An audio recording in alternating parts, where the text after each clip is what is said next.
here today visiting Palace House at Beaulieu. And Beaulieu is known for the National Motor Museum, but also Palace House was one of the first historic houses to open up to the public.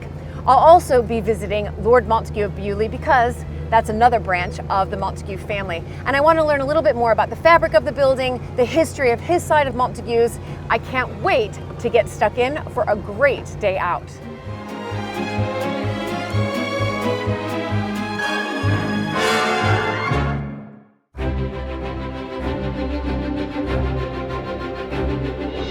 When I married into the British aristocracy, it was the start of a wonderfully exciting journey. But it was also a little daunting. I became a Viscountess, and for an American girl from a small town outside Chicago, that was quite a shock. I live with my husband Luke, heir to the Earl of Sandwich, and our family at Maritime House in Dorset. Living in a place like this is a joy, but also a challenge. And every day we're aware that we're preserving a very special part of Britain's heritage.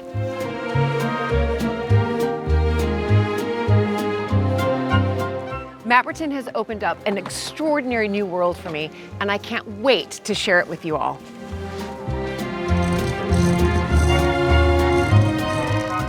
So if you love castles and manors and stately homes as much as I do, please join this American Viscountess as I journey into the British countryside in search of some of Britain's finest historic houses.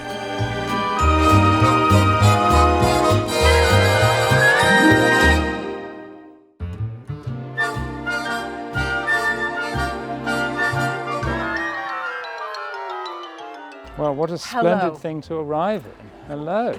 I had to arrive in style. I mean, I'm at Beaulieu. Anyway, hello. Lovely to see you again. So nice to see you. This is, of course, the home of the National Motor Museum. We don't actually have one of these in the museum, so if you'd like to leave it with me, I'm sure we could find a space. Well, I'd have to actually ask our co-production partner, Aonia.com, if I could, okay. but he might Yeah. say yes. But no, isn't this, I thought if I'm going to come to Beaulieu, home of the National Motor Museum, I must arrive in style. You certainly have done that. Well, look, let me just show you a little bit about the outside of the house before we go in. Beaulieu is here because Cistercian monks founded an abbey here in 1204, and this piece of the building on the right with the rougher stone was the gatehouse to the abbey where they would receive guests. And it was from that much later, after the abbey was closed and much of it was demolished, that my ancestors built a house by extending this gatehouse, and most particularly my great-grandfather made it into the house you see today. It's lovely. It is really lovely. And but using the same type of stone that the monks would have used. Is that, am I correct? Are my eyes still good enough to see that that's some Montague heraldry that's up right. there? So on the right are the Montague lozenges that we know so well, yes. with the Monthermer eagle. Yes. And then on the left is the Scot moon and stars, which is a reference to our Scottish ancestry. To the Beaulieu Yes, side. that's right. Yes. Anyway, come on in. Fantastic. So here we are in the front hall of Palace House. Now, although parts of this building date back to the 13th century, this hall and much of this wing are actually from the 19th century because my great-great-grandfather, Walter Francis, 5th Duke of Buccleuch, decided to give the Beaulieu estate, which he owned, it was one of many estates he owned, to this man, my great-grandfather, Henry, who was his second son. And it was only when that happened that Palace House had a resident owner who actually made it his family home, and he undertook lots of changes to make it into a nice place to live, which I'll show you as we go around. So the modern history of Beaulieu really starts with him and his marriage in 1865. Because he made it a home. Absolutely. Right, so he made it home. You guys, exciting announcement, because this video is proudly brought to you by Surfshark, the ultimate safeguard for your online security, particularly tailored for travelers like myself. So if you're gearing up for your next escapade, this message is a must watch. Surfshark, a top-tier VPN virtual private network, is really my reliable ally in ensuring the protection of my online activities and my personal data. As a frequent traveler within and beyond the United Kingdom, Surfshark is my go-to every time I connect to the internet. And in today's digital era where privacy breaches are everywhere, Surfshark pledges to uphold the confidentiality of your online presence and whereabouts. Imagine those times when you connect to public Wi-Fi networks in cafes, restaurants, or other public places. They do pose a significant risk. So using a VPN on such networks is imperative as it encrypts your data, shielding it from those potential threats. With Surfshark, you can securely carry out transactions, such as even accessing your bank account, even on those public Wi-Fi networks. Personally, I find immense peace of mind and security when browsing online with Surfshark. Its intuitive interface ensures effortless navigation, so simply download the app onto your device. And with the ability to switch to a different IP address in another country, well, Surfshark not only protects you from those cyber threats, but also gives the impression that you're located elsewhere. For me, one of its standout features, well, in my opinion, is the seamless streaming experience. With just a click, you can virtually traverse the globe. For instance, if you're longing for access to the vast Netflix movie catalog while on the go, Surfshark has you covered. And for all my viewers, here is an exclusive treat just for you, a special Surfshark offer. Use the promo code Viscountess and follow the link down below to enjoy up to 3 additional months for free. Don't compromise on your online security and freedom. Make sure to check out Surfshark today. So now we're moving on to John, his son, Right. my grandfather, and my grandmother, his wife. His first wife actually died from the Spanish influenza, which swept through Europe after the First World War. Yes. And so he remarried in 1920 a lady much younger than him, who was my grandmother. Okay. And I remember her well. She died aged 101 in 1996.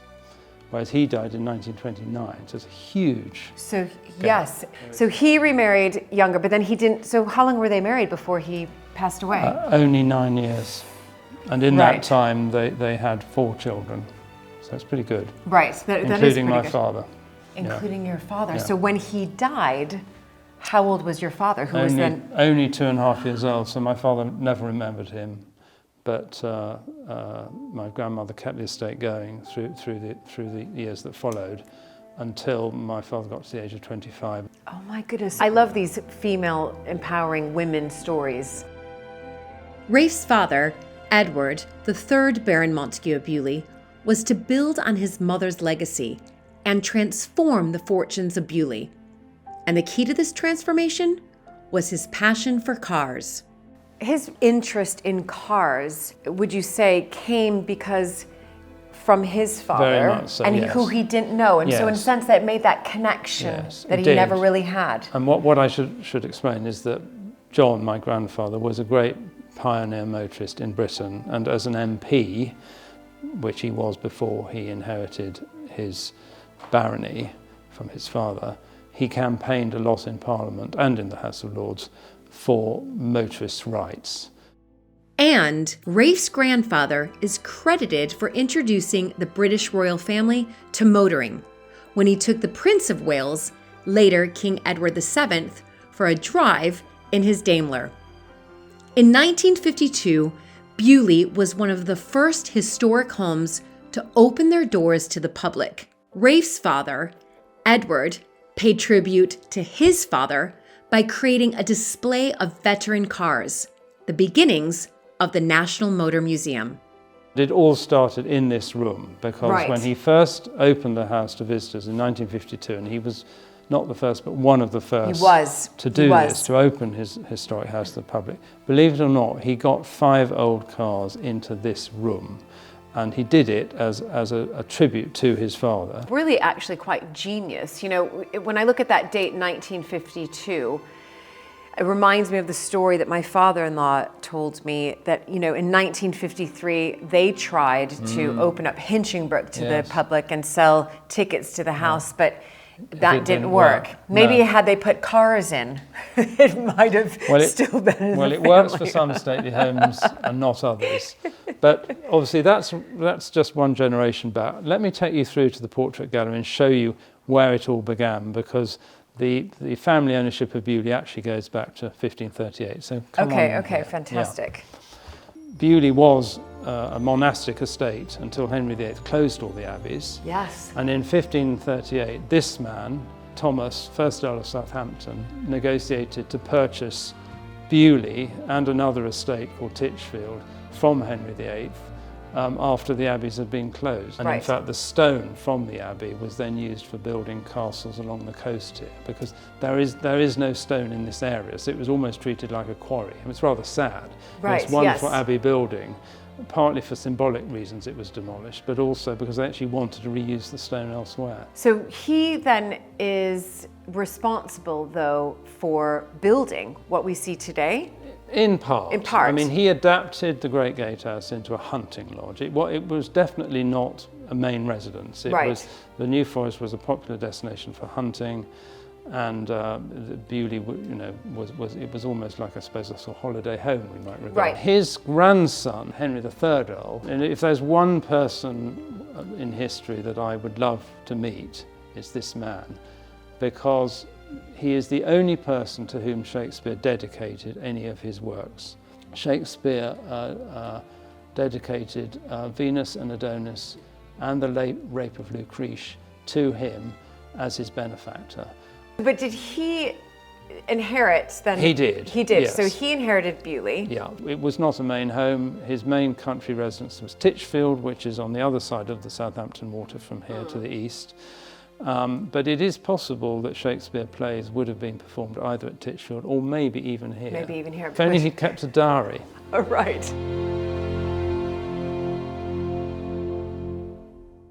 As you can see, this is our main dining hall. So we're now in the oldest part of the house. This was the Great Gatehouse to Beaulieu Abbey. Although this is Victorian restoration, this kind of vaulting is very much in the pattern that the monks would have built in. Right. And I'd particularly like to show you this, because this is where my height, my sister's heights, and also the generation before my father and my aunts, as they grew up, were penciled on the wall. Oh my goodness. Okay, so where does yours stop? No, I can see it there, 1985. I think it's about the same. I don't think I've grown since then. So, but now that I see this, what was it like growing up in this palace? Well, there were always have in my lifetime been two definite sides to the house, a public side and a private side. And you kind of know when you come into the public side during opening hours that you can't just do what you want. But there are times when we do use this, as a private room, particularly in the evenings, and Christmas lunch especially. We've had many wonderful Christmas lunches here.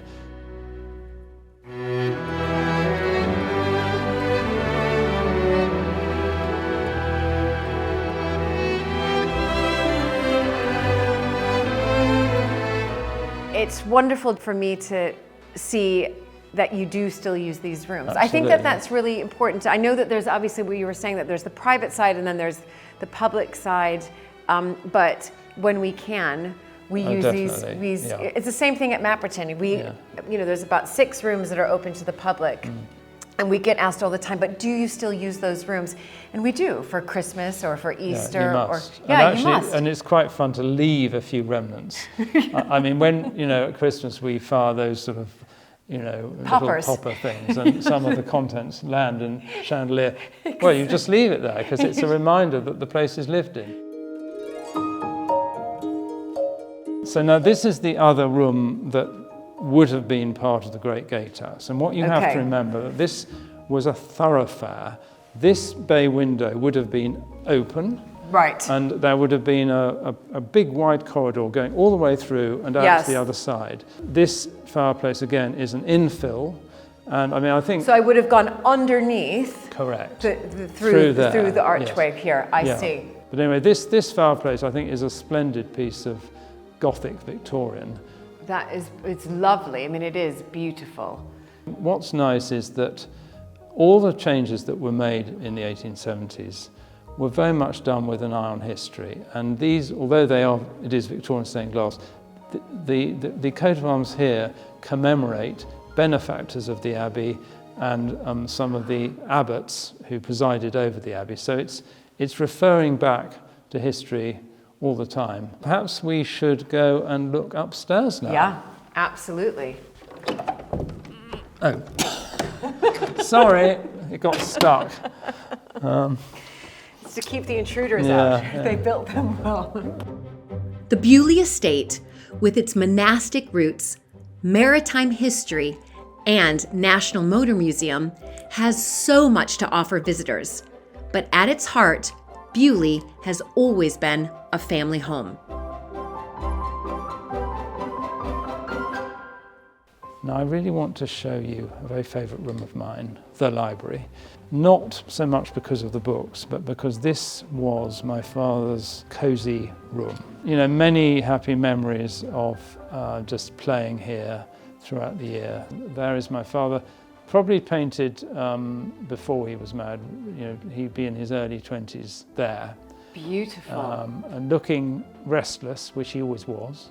Well, that's why he was the pioneer to, Absolutely, he had so much energy. Opening up his historic house. It's incredible. Always thinking of new ways to innovate. In contrast, my mother here, It's lovely. She just looks so relaxed and at ease and not a care in the world.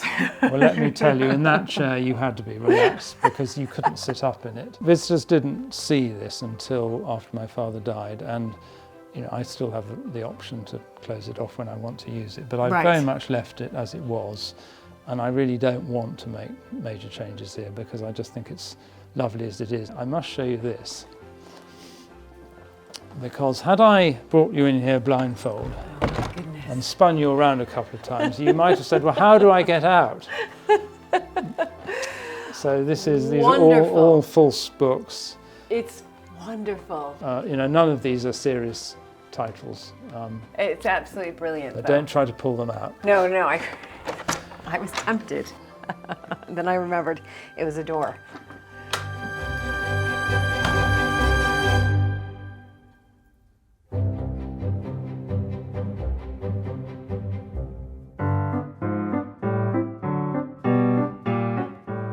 From its beginnings in 1952, the National Motor Museum quickly grew in size and interest. Within 4 years, it had become a separate museum and today houses 285 vehicles with more than 1.7 million items in the collection. Rafe has promised to show me one of his favorite cars from the museum. And my chief engineer here, Ian, is just getting the car ready. Hello there. Hello. I'm Julie.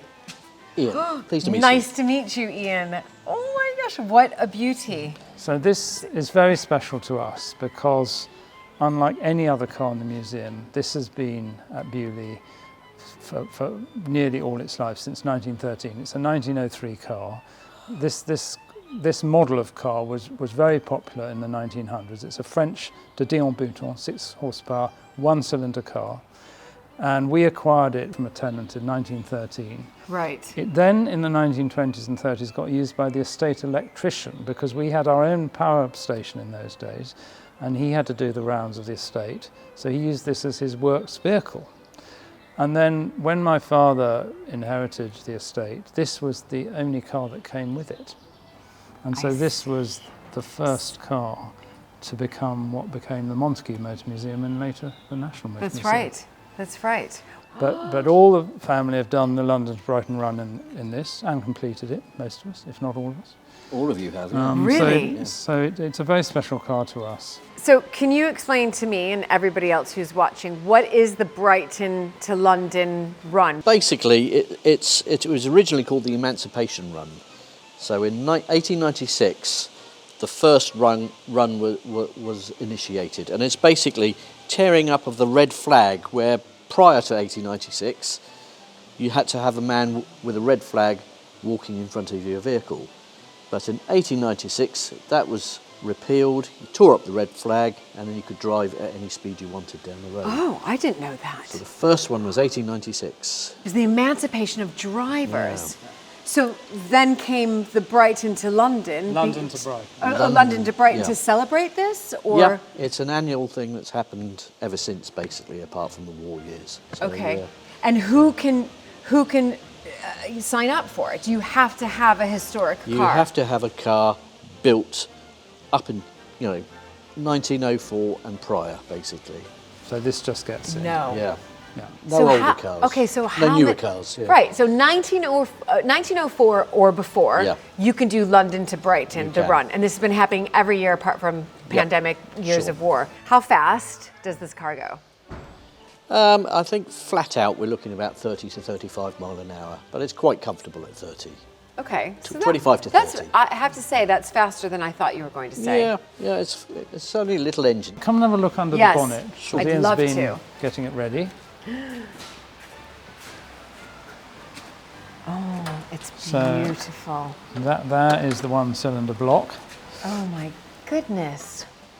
So it's about as simple as you can get for an engine. It really is. Yeah. I didn't expect that. For some reason, I thought it was going to be a little bit more complicated. Yeah. All right, so what are you doing now? Well, I'm just about to make it run. So to make it run, I have to turn a few things on, turn the fuel on, turn the battery on, set the ignition controls to, which is very important. Yes. You must set the ignition controls on a car like this because you're going to be starting it on the handle. No. And if you get it wrong, it's going to hurt, basically. And you quite frequently, these sort of cars would break people's arms if you didn't do it right. Okay. So, vital that we do it right. Yeah, okay. I will have you do that. So there's a little switch here that we just tighten up, and that connects the battery. So under here, there's a little fuel tap. And that you've turned that on. That's on. So on the carburetor there's a little hole. And we just poke this little bit of wire down in there. Right, so you're just using this to test it. Just to make sure there's enough fuel in there to start the engine. Okay. Okay? Okay. So next thing we need to do is set the controls. I'll just put my little bit of wire away so I don't lose it. We have an array of controls here. Yes, Most you do. important one is the one on the side there. That's the brake. Brake, yep. This top lever, hear that clicking sound? Yep. Well, that's the advance and retard of the ignition. So it's the ignition timing, basically. Okay. So this lever is the gear lever. Ah. So you've got your low speed and your high speed. No clutch. No clutch at all. No clutch. And the final control is this little switch here, and that's the ignition switch. There's a lot of gadgets here. No, it's very What about simple this once one? you get Does used that to still it. work? You can Try it. You can try that, yeah. So brilliant. Oh my gosh. Oh my goodness. This is incredible. I'm nervous to drive this though.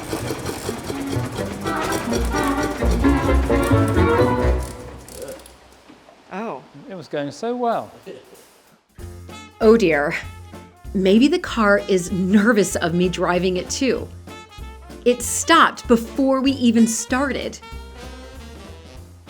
So Ian's just having a little play with it, but this entire vehicle has it's almost shocked me. I thought the engine was going to be just completely enormous for some reason. I don't know why, but there's so many levers and gadgets and things to push and to pull and to turn and don't break your arm and stand back a bit. And I don't know how he remembers all this. So, I mean, they do want me to drive, but I'm gonna be a bit nervous. I mean, what if I crash into that vintage car and then I ruin 2 cars while I'm here? I'll never be invited back again. Once Ian makes a few adjustments, it seems I'm headed for the open road.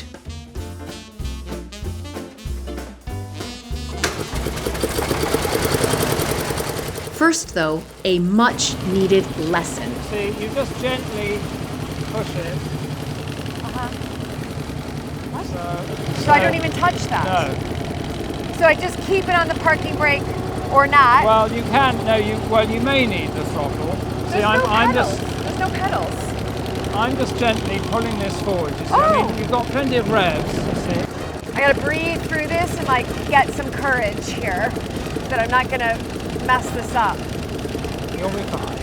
Yeah. So. Okay. I'm so nervous. See. And also, there's like people out there. People, cars. Oh my God. There's people out there. Now the thing is, I can just about slip out this way, but. Okay, do you want here? You can move over. Oh, now it's my turn. And I have to worry about making sure I don't like hit our cameraman. Well, preferably not. He says so. Okay, so I'm going to pull this back. Yeah. And it will go forward. Well, if you pull that forward at the same time, otherwise you'll just roll back. Oh, okay, I see. On a slight hill. That's it. So just slowly pull it towards you. Yeah. That's it. Okay, watch out, everybody. Now, should I let it release? Pull it a bit more. In towards me? Yeah, because I don't think it's fully... Okay. Is it off the brake, do you think? I think it is. Just pull that in a bit more. Oh, yeah, in more. Okay. Oh, okay, brave. Okay. Okay. Okay. Yeah, how do I slow this down? So, all right, so put it back into neutral, about there. Okay. Then reach out to the gear stick. So that hand back on there. Okay. Right hand on the... That's it. And push it towards. Oh, that's Can like you it's feel like it? Can you feel it? Yeah. Stopping it? Yeah. Yeah, I can. See? Okay. Oh, okay. So, you know, okay, so that's it. That's it. now, Just okay, slowly. now, okay, got it. Okay. I can feel it now. A bit more. You can sort of hear when it's Yeah, you pulling can. here. Yeah. Okay, now I feel Okay. Yeah. Okay. Okay. So do Then I can go here, and I crikey. Now look, you can do a circle here, whatever you like. Figure of 8. Okay.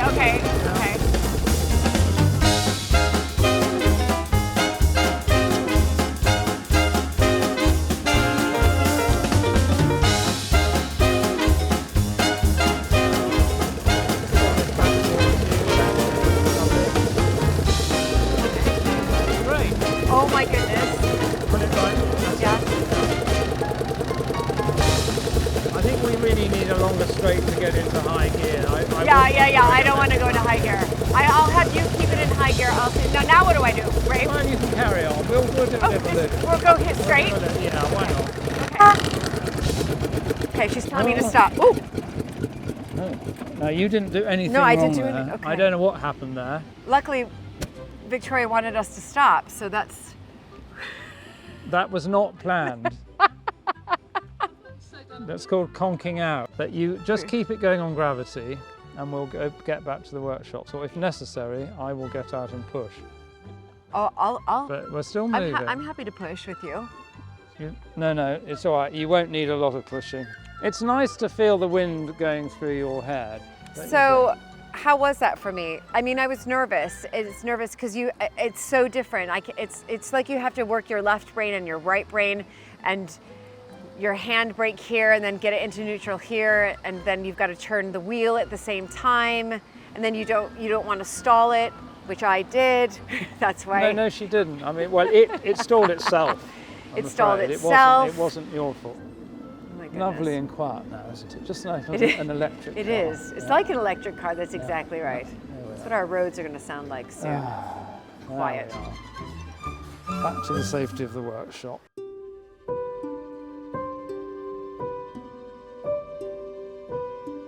The National Motor Museum grew from the Montague family's pioneering spirit and passion for the motor car. And that spirit remains at the heart of the visitor experience today. Here is this wonderful statue of my father, who was the founder and creator of the museum. Incredible. And so, as well as being very proud of him, I'm very pleased that everybody who comes in is welcome. He's looking out to people as they come in.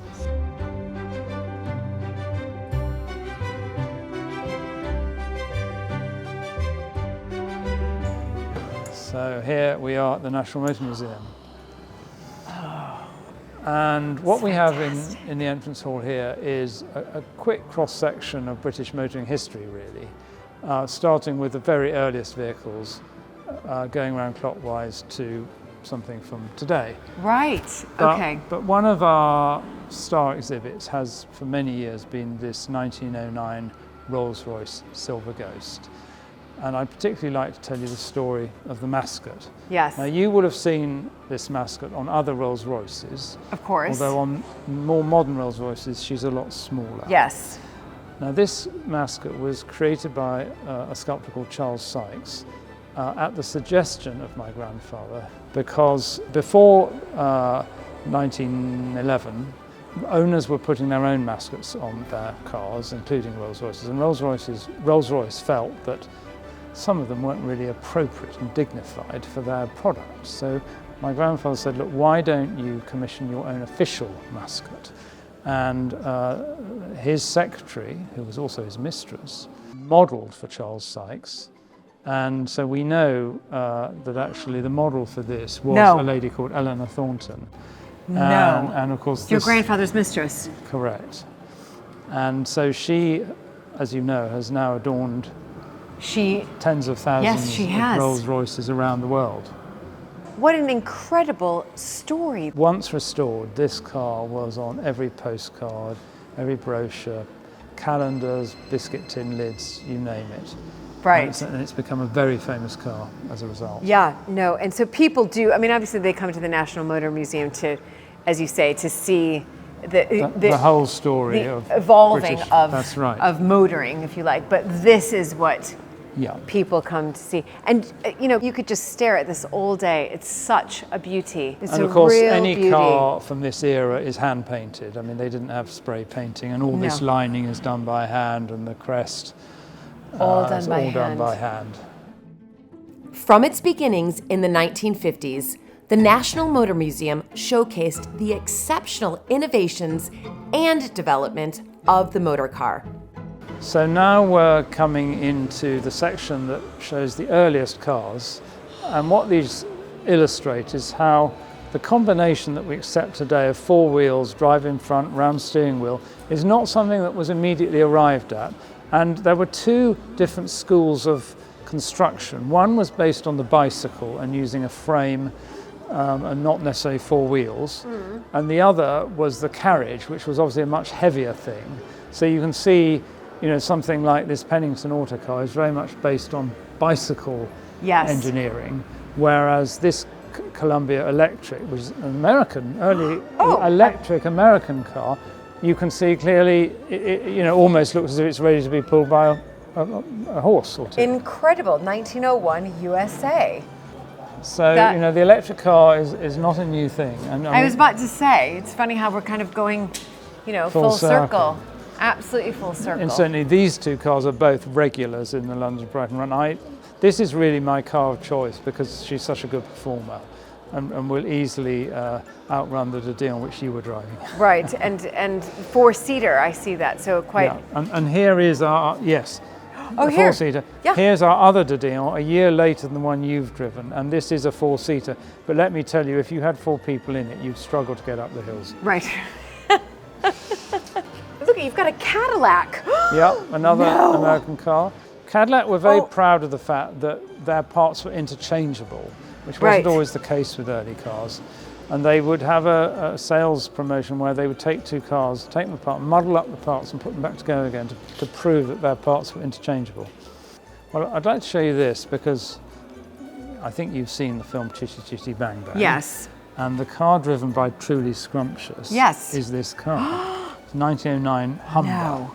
And a real example, I think, of a nice lady's car. You see that little basket here for putting your umbrella in on the side there? I do. And that nice little circular what is windscreen. that? Well, it's to stop flies running, you know, coming into your eyes. Yeah. No, it was a real it is a problem when you're driving old cars. If you either really have to wear goggles or screw your eyes up, or you have a windscreen, and that's just a lovely solution. That was their solution for the windscreen and a place to put your umbrella. So I think it's a reminder that actually women were driving cars really from very early days of motoring. Right. Well, thank goodness for that. We might not have been able to vote, but we could drive, at least drive cars.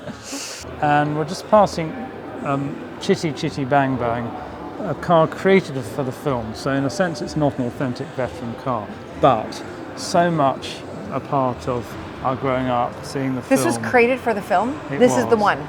Well, one of several. One of several, right, one of Because several. you know but how it yes. is in films. No, I know. Yeah. But you know, It's like my favorite film It's just growing it is up. in itself part of motoring history, or motoring folklore at least. And No. a wonderful car to be seen in, as is this 1935 Auburn Speedster from your country. Oh my goodness. This is a right-hand drive one, so made for the British market. What's interesting, I mean, it's just a fantastic piece of styling, but only a two-seater, and with no proper storage in the back, just this side door, which is large enough to put your golf clubs in. And each of these was certified to have reached 100 miles an hour before it left the factory by a racing driver called Ab Jenkins, and there's a special plate inside to verify that this right. car has been tested to 100 miles an hour. Right, to 100 miles an But hour. quite nice for the straight roads of parts of California, say. It's a beauty. It's a wonderful piece of 1930s styling, isn't it? And the mascot there. Yeah, love him. Yeah. But having driven it, I have to tell you, not good for windy roads. Right. Yeah, it's rather large. Yeah, not Long. good. Long. And then, as you can imagine, it's really important for us to keep refreshing the exhibitions and have something new for people to see when they come back. And this is our present exhibition, Cars from the Bond from No Time to Die. So these are the... Yes. And what's These are the cars interesting is they didn't buy an old DB5. Oh my goodness. The car. This is the car. Well, one of them. Well, one of them, but yes. This is always the thing about films. Yes, there's several. But look closely at the damage. This is actually all vinyl. Yes. This is actually gel. It's gel. But this is real damage. This is right. When the baddies start shooting straight into the glass bomb, that really is crazed glass. Right, that is wonderful. Oh my goodness, I can't There he believe is I'm seeing doing it. that. There it is. So has this drawn in Yes. numbers, especially during children's That's holidays? right. And It's a great way of combining our subject, which is obviously the history of motoring, with a popular theme. yes. Which we need to do. Yeah, no, absolutely. You've just got to keep creating.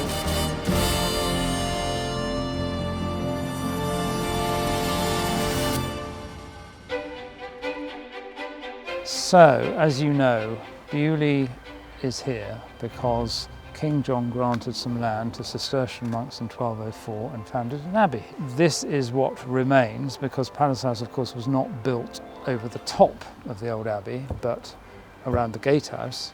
And so this building, which was the lay brothers' dormitory and refectory, survives. And so this is where we now have an exhibition downstairs and a banqueting hall upstairs.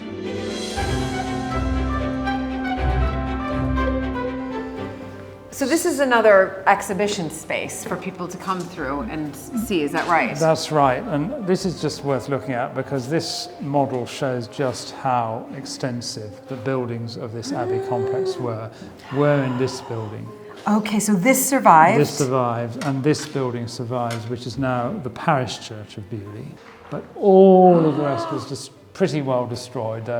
Some remains on the ground. But because of Henry VIII. Yeah. Unbelievable. And this was, more or less the size of Winchester Cathedral. It was a Oh my big abbey goodness. church. Let me take you upstairs because we have these wonderful embroidered wall hangings created by my mother to tell the story of Beaulieu Abbey. And they really are wonderful pieces of art. Oh, they are. So she produced about Incredible. one of these a year, and this one depicts the foundation of the abbey, which all started with King John having a bad dream. He had ordered some troublesome monks to be stampeded, but actually his men refused to carry out his orders. And he then felt so bad about it in the night that he had a dream about it.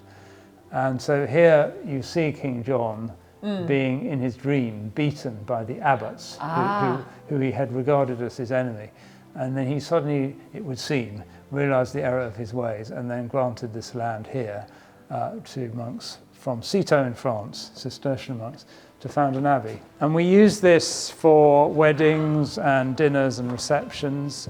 This had been used as a sort of farm, a glorified farm shed. At one time it was actually a farmhouse, so it's been converted several times over. I think these little slit windows are probably the original pattern, whereas these bigger ones, not. I mean, this is where the Lay brothers slept. Whether they had partitions, I'm not sure. But this is actually, I think, my favourite of the wall hangings because of the colours, and I particularly like this deep purple background and the angel and the stars. This depicts the dedication of Beaulieu Abbey, which happened in 1246. So foundation 1204, dedication 1246. So, you know, some decades later, yes, several bishops attended. This is wonderful what your mother did. And it's a mixture of canvas work, and applique, screen printing, hand embroidery, machine embroidery. She didn't really mind mixing it up. Right. As long as it produced the right stunning. Energy. So, I mean, these two panels really just show monastic life. You know, you've got forestry, keeping sheep, making wool, honey, beekeeping, wine, or yes, grapes, wine, yes, ploughing the fields, harvesting, baking bread. I mean, the detail really is the storytelling. The monks knew all about the use of herbs, both medicinal and culinary. So, I mean, this is a lovely one. Really, a lot of detail in this. Honestly, it's wonderful. It's funny because from the outside, you don't necessarily expect to see so much, not just the detail of what your mother has created here, but the timber is up above. Yes. And, you know, as you pointed out, these windows here and the arches, I mean, there's a lot of detail that luckily has been retained.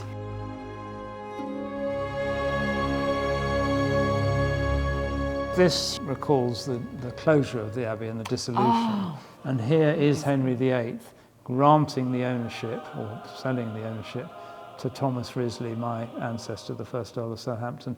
So we have, as my mother imagines it, the final monks leaving who were pensioned off. There's a myth that there was a gold Madonna which the monks didn't want the crown to get their hands on. So here we see a monk throwing it into the local pond to protect it. Right. But it's never been found. Isn't it right? You can actually see a man here beginning to demolish the abbey, and the bell is already on the ground. Such incredible stories here. But what a great space as well. Yes. And these were made to fit the spaces. Yes. Which, it's just wonderful. So we're now coming into what was the cloister of Beaulieu Abbey. And the grass area would always have been open, but the paved area would have been enclosed. And of course, a semi-ruin with undergrowth and trees established has a charm of its own, and there's a balance to be struck because obviously we are under an obligation to maintain this as a scheduled ancient monument. But you don't want to just tear all the plants off the wall because they actually, you know, are part of the atmosphere of the place now. It is a lovely place for me, as well as many others, to come and just walk. And it really, do you know what's so, I think, fascinating for me is that I feel, you know, walking through, you know, these abbey ruins, if you like, it gives me this real sense of peace. I've seen different parts of course, Palace House and the National Motor Museum, and present day to bring in the visitors. This is where I would want to go. The history here, and knowing that at least some of the abbey survived. You might like to look at this wonderful quote of St. Bernard, who was really the founding father of the Cistercian movement. Right.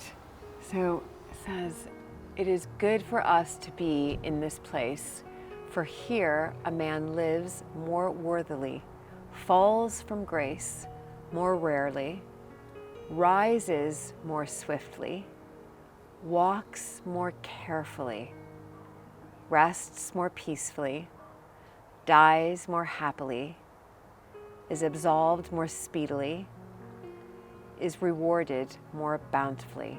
But I think what really speaks to me here is, you know, the last part where it says, if you walk more carefully, well, of course, then you're going to rest more peacefully, you'll die more happily, and rewarded more bountifully. For me, it's all about this walking more carefully, being mindful, staying in the present moment, not allowing that head to be absorbed by So true. all the time of the external world, Which is so easy and to. to stay inward. Yeah, well, this is a good place to do it.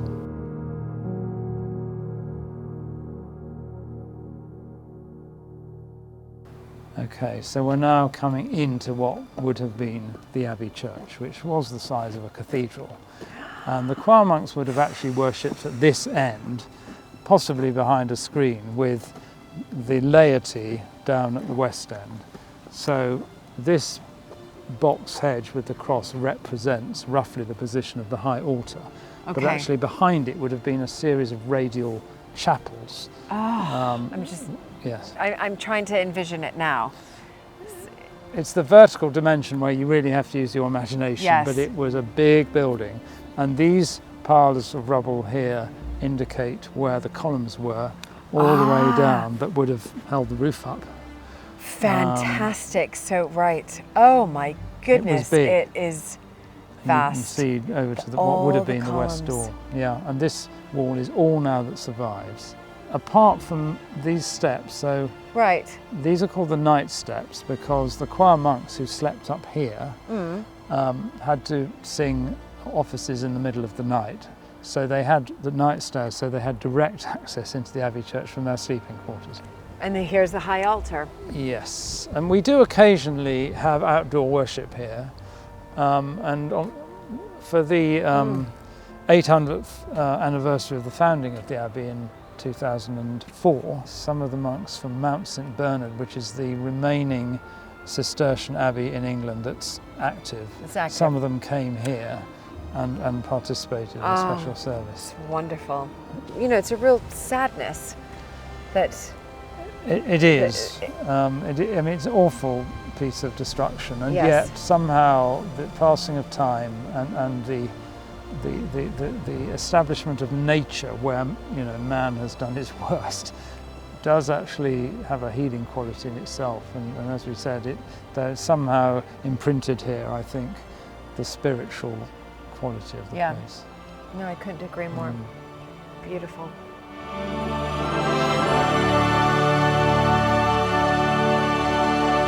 What a lasting memory to see these beautiful ruins, giving a glimpse into what it was like here in the medieval era. And out on the estate, I'm meeting up with Rachel, resident agent here, to find further evidence of monastic life at Beaulieu. So where are you taking me, Rachel? Well, we're heading now for the Monk's Well. We're crossing the reservoir part at the moment. Okay. But we're heading to the source, which is the spring. I hear water. Yes, it runs from the well into the reservoir on our left and then disappears from the reservoir down this drain here and through. Can you see that brick arch, Julie, in amongst the ferns? Yes, I can. It disappears down through that brick arch. Oh my gosh. And all the way to the gardens. Oh, and this there is- it is. Magical. This is absolutely magical.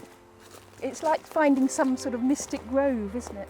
It really is. Oh my goodness. This is the source of the spring. This is So the spring comes up within here. Okay. And tell me a then- little bit about this structure here. I believe it was built by the monks in the 13th century. I think it then got overgrown and it was rediscovered in the 18th century by Lord Montague's ancestors. Right. All right. So can I go down and have a little peek? Absolutely, absolutely. 13th century. Incredible. So inside here is where the spring would have come up. This was built by the monks, Yep. rediscovered in the 18th century. Do I have that right? Oh my goodness, it's fantastic. I want to swim in here. Rachel, it's lovely. It's so lovely. Can you drink this? I think they used to. Mary and Lord Montague tell me that they drank it as children. But it's literally crystal clear. I mean, this water is crystal clear. It is. So this was built 13th century, as you Yes. said, and then it was the source of water for the abbey, the monks at the Yes. abbey. This was a real find. And massively important. And I think it came down in sort of troughs from here down into the abbey. Right. I believe. Obviously now it runs in pipes, but I think originally it ran in troughs.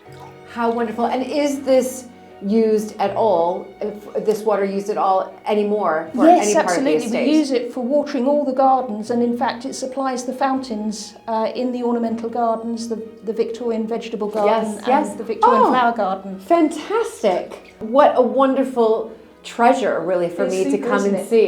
And just the way that the dome and everything, it's just lovely. Built it perfectly. Yeah. How brilliant. Oh my goodness. What a sight. I mean, this is pure magic. I think you could set up like an entire glamping It's a lovely spot, isn't it? system here. You know what I mean? Glamping business. I'd run it. I'd happily run the glamping business here. Water, wild garlic, nettles, nature, you know, bird song everywhere. Yes, yes. I mean, a much more simple life, I think, is what a lot of us are craving these days. I am. Definitely, definitely. I find it endlessly fascinating exploring the ruined buildings scattered across historic estates like Beaulieu. Lord Montague is taking me to see a recent restoration project which shows how different life was before the early 20th century. So every large house, of course, had an operating kitchen and a kitchen garden to produce the food, but it needed also ways of preserving that through the winter. And so what used to be done before they had refrigerators is that you'd have an ice house, which is a big pit in the ground in which you put ice in the winter, and that kept it cold right through into the summer, and you could preserve food in it. I've been to many historic houses, and you're the first house I've come to where I'm actually seeing the ice house itself. It's wonderful to see it. So this is how they would preserve their food. Yeah, and most of it's underground. Right. But the interesting thing for me is that this whole area was completely overgrown, and I knew there was an ice house in here, but I didn't know where it was. For years, I was playing in these woods and never knew where it was. And this arch had collapsed forward, so it was at an angle.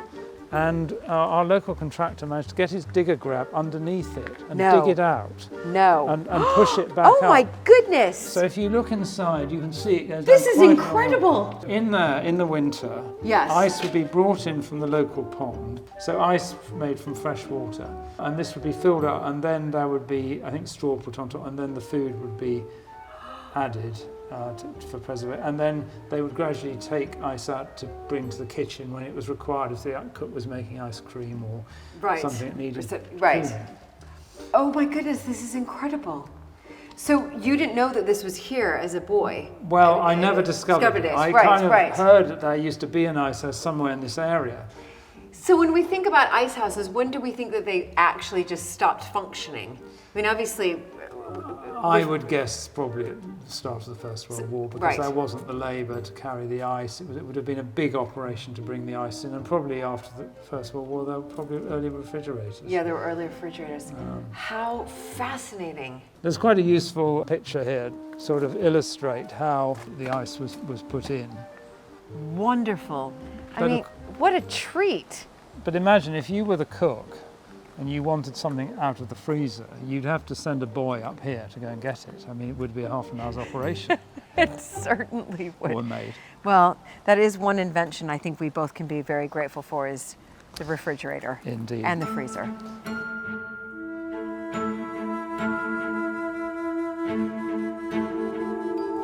After leaving Lord Montague, I actually wanted to come back here to the Abbey and just sit within where the Abbey used to sit, because I felt the energy of this place, and within me it really spurred this sense of calmness and mindfulness, and really an opportunity to connect to the history that is so rooted in here at Beaulieu, these monastic roots, the monks walking around. And I really felt that. And so for me to be able to just come back here and sit here where this wonderful energy is all around me, kind of just sums up my day here at Beaulieu.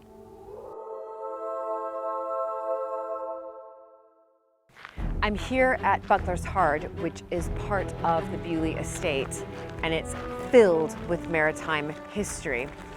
I'm about to meet Mary, Rafe's sister, and she's going to fill me in on the history and what's happening present day here at Buckler's Hard. Also, it's a spectacular day too. Hi. Hello. Hi, Julie. Nice to meet you, Mary. So nice to meet you. By the way, I had such a great time with your brother. Tell me about Buckler's Hard. This is Buckler's Hard. So this originally was built in about the 1720s as Montague town. So the John Duke of Montague, he wanted to have a sugar import village. He thought he was going to make his fortune out of importing sugar from the West Indies.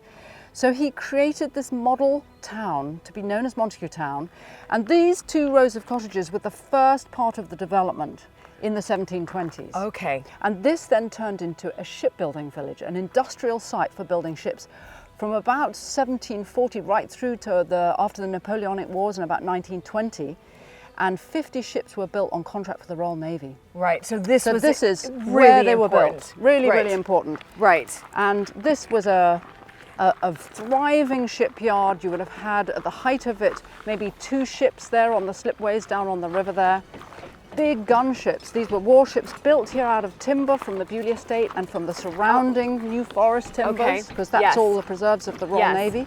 And then the ships were launched in the river and towed around to Portsmouth to the Royal Dockyard, where they were Yes. fitted out with the masts and cannon, and then off to war. Do you have, I know you mentioned that there were about 50 built during, was it about 50 you said during that? 50, about 50 ships, yeah. Yeah, and any famous ones? Indeed, absolutely. So the most famous of all is probably HMS Agamemnon. So that was Nelson's favourite ship. He sailed on it for 3.5 years. It was a 64-gun, very, very good ship. But of course there would always have been a shipyard here right from monastic times, because all the stone to build the abbey had to come up this river. Of course. It all came by boat. So this corner of the river, this hard, is where the ships would have stopped on the tide, because they couldn't carry on up in low water. Right. So, would have been a yard here from probably the 13th century. Incredible. And so it never really has stopped as a Right. boat yard as such. But we have this beautiful preserved village, completely preserved as it was in the 18th century. So once these cottages were built, they were always lived in. That's right. So they would have been lived in by hundreds of people at the time of shipbuilding.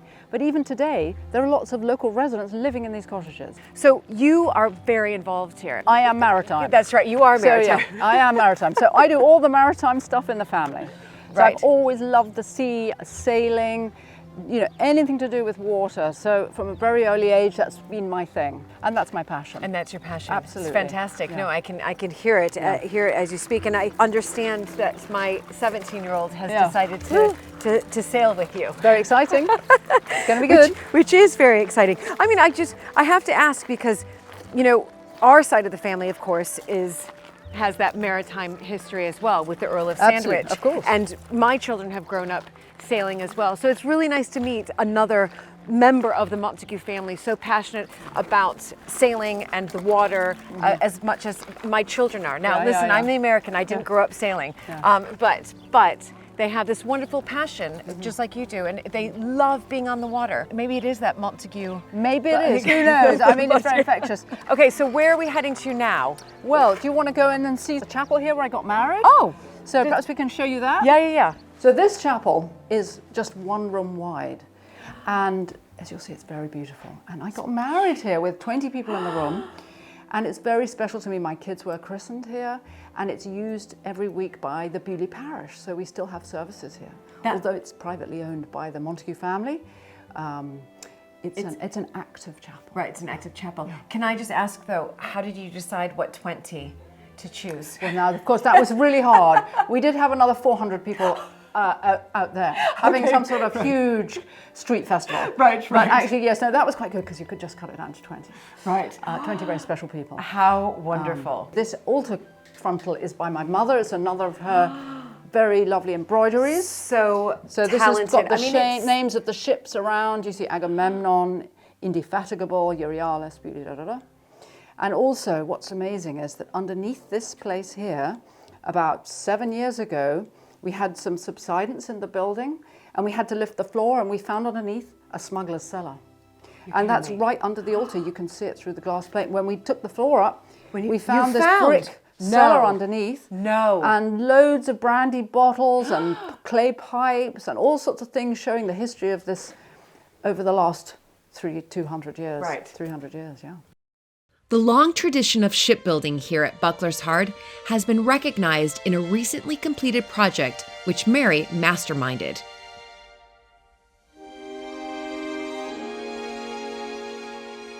This is a replica 18th century shipwright's workshop, which I did as a project about 6 years ago. So we got timber from the estate in the log and whole trees, cut them, brought them down here and put a team together to build this by hand. So we only used 18th century methods to build this, and this is a sort of replica workshop based on the vernacular buildings of Hampshire, the sort of exact same building that would have been here on this site. Right. Because we know from the maps, from early maps, what was here in the shipyard.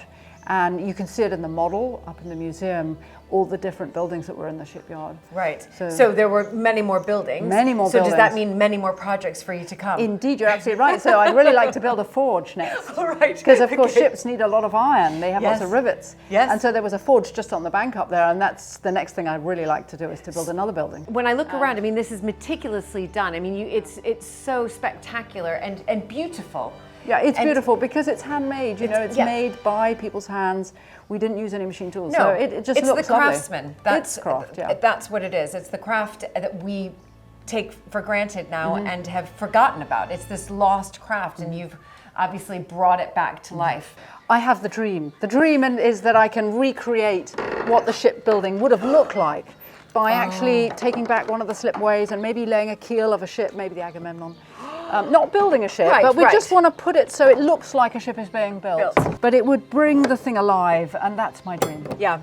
But come and have a look, and you can see right across the river, see down to the marina and the boatyard. Wonderful. And it's just so beautiful. It's just, I mean, who wouldn't want to be out at sea every single day? Because it has that, obviously, that calming effect. Very. It is wonderful to see how Mary is creating a living maritime history at Buckler's Hard. What an inspiring end to my extraordinary visit to Beaulieu.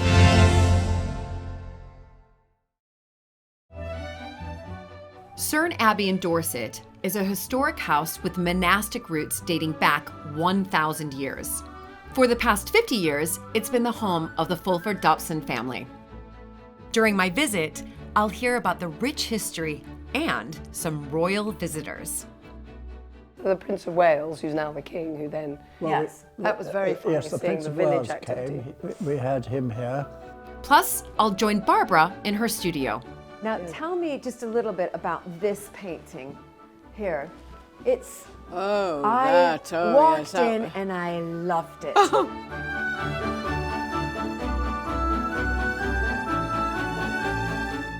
Welcome back, everybody, to the drawing room here at Maritime. And this time, I travel and visit the wonderful Cerne Abbey. It's the most beautiful historic house. It's nestled in the enchanting village of Cerne Abbey, and Cerne Abbey is here in Dorset. For the past 50 years or so, it's been the family home of Michael and Barbara Fulford Dobson. And Michael served in the Royal Navy for, can you believe this, 36 years.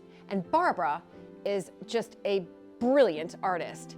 The Cerne Abbey is where they raised their 3 children and really where they have lovingly and respectfully cared for a piece of England's architectural heritage, with, might I add, monastic roots dating back to 987. The bonus here, though, is the family are friends of ours, so I was really excited to see them again.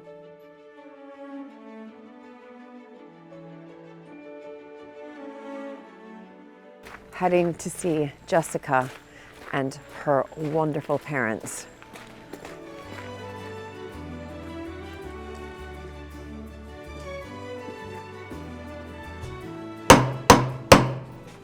Quite a knocker. Hope you heard that. I think I did. So it gets a bit stuck. Hello. Hello. Well, Wonderful. Finally, you're here. Yeah, I'm finally here, and that's impressive. Yeah, no, like these things, they echo around a bit, but it's the handle you've got to be a little careful with. Can get a bit dicky. Like everything. Yeah. Everything in these historic houses.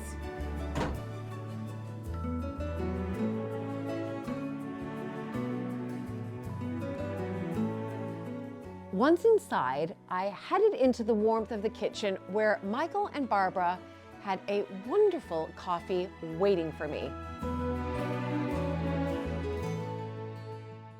So, come on through. Okay. We'll get Brilliant. hopefully mid-flow with the frothing of the milk. Now what we got, here we go. The Capitano and his Mrs. Julie. Remember Julie? Hello, my favorite couple. You are my favorite couple, you know that. Hello. It's lovely to see you. Thank you for coming. Hello, Barbara. What about me? You're my favorite woman ever. How brilliant. I'm doing some cappuccino. Would you like that? Yeah, I would love that. That is brilliant. So I've just arrived, and do you know, I can't believe that I've never been here. I've seen you so many times at Maritime, drinks party, all of that, but I've never been here. So this is a real treat. Well, I'm so pleased. And beautiful to drive through the village.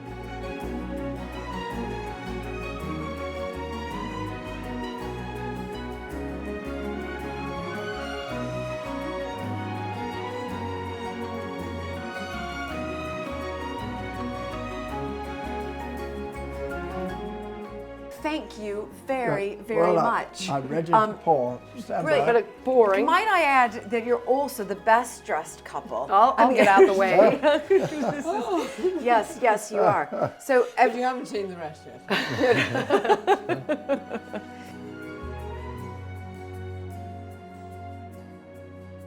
with our cappuccinos in hand, we then settled by the fire in the hall. But let's be honest here, everybody knows I have an obsession with all things royal. So I couldn't help but ask about the royal visits to Cerne Abbey over the years.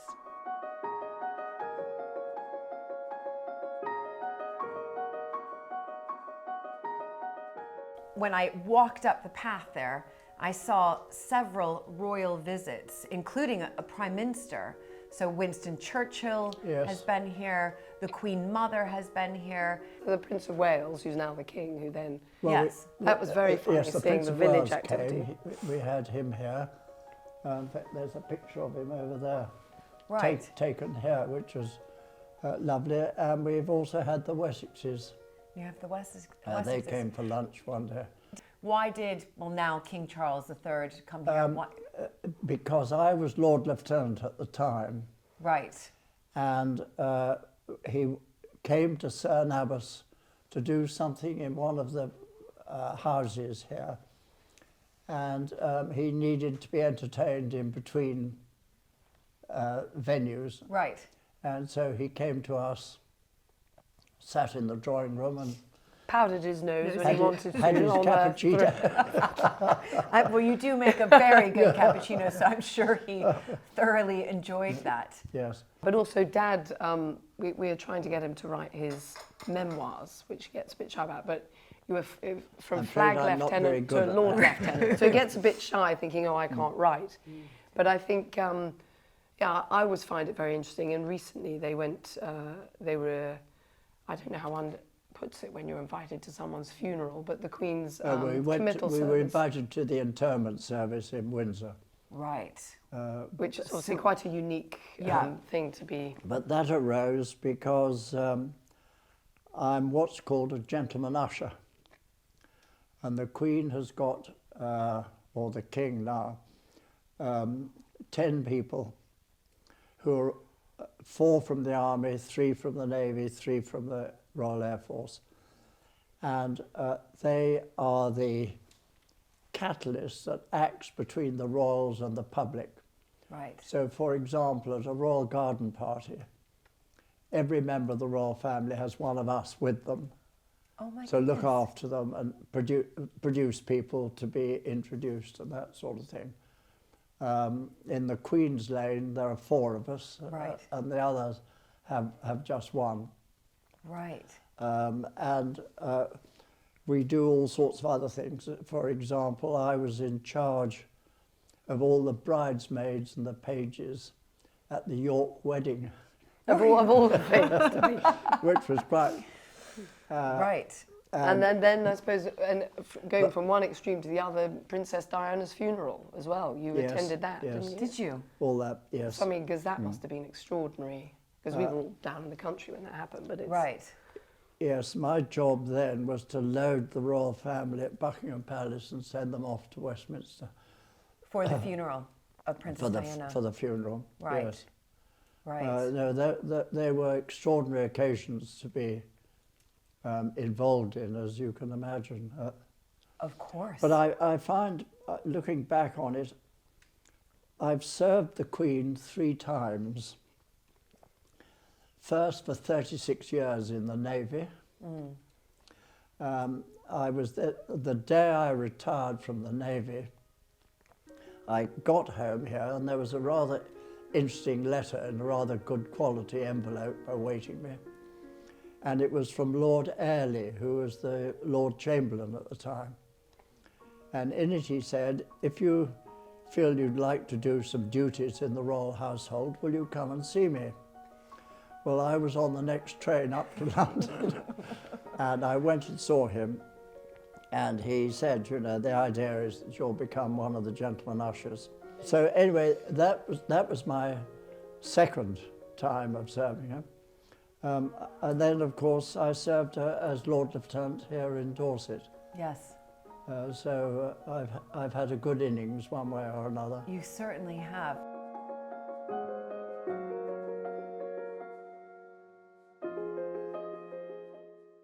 It was absolutely fascinating to hear from Michael about his lifetime of service to Her Majesty the Queen.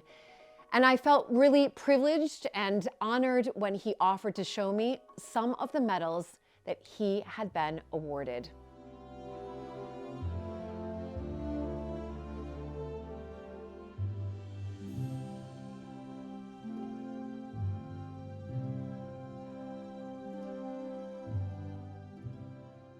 Now this is I'm a Knight of the Order of St. John. Fantastic. And that is the star that goes here, and that's the bit that goes around the neck. Right. And why were you presented with this, given this? Well, I don't quite know. I think it was not long after I became Lord Lieutenant. I was invited to become a Knight of the Order. My CVO, this is the one that was given to me personally by the Queen. By the Queen. And this is the commander of the Royal Victorian Order. Right. Yes. And to receive that from the Queen, I mean, that is quite extraordinary, isn't it? It's so beautiful. It's absolutely beautiful. And then over here, of course, I see the Royal Coat of Arms. That's the Lord Lieutenant stuff. Right, should I just have a little... Yeah. That's a seal and a half, isn't it? Yes, it certainly is. And the ER right there. Yeah. And Queen... Wow! That's extraordinary. Look at there. That is Queen Elizabeth. Is that... Yeah, it is. Yes, it is. Yeah. And on the other side. Yeah. Yes. And then if we take this off. Oh my goodness. Oh my goodness. This is beautiful. Absolutely beautiful. So this was the 4th day of August in the 48th year of the Queen's reign. Is that right? That's right, yes. And by worn under the Queen's sign manual. Beautiful.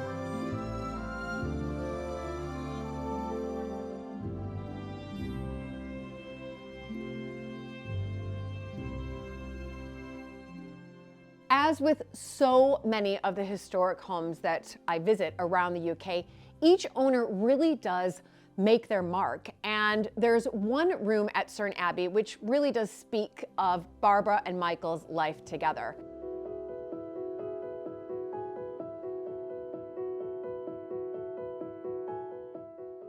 Wow. Oh, it's so beautiful. Absolutely beautiful.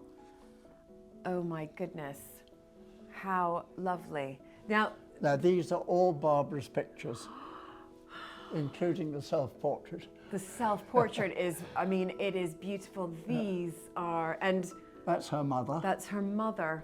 And just, and the landscape these are fantastic. Yes. And then, I've just spotted the Queen there. Yes. Yes. Now, where is this? I'm not sure where it was taken. It was on a visit somewhere. Oh, it's so nice to come into a home like, Yes. Cerne Abbey, and it's got its roots back to 987, Yeah. but yet it's this lived-in family home with Absolutely. paintings And all the muddle that goes with it. Exactly. Thank you, Michael. This is just tremendous to see this and beautiful. Yeah. It's really you and Barbara in this room together. Yes, it is a bit. Yeah, it Yes, is. Yes. And that's what's so wonderful.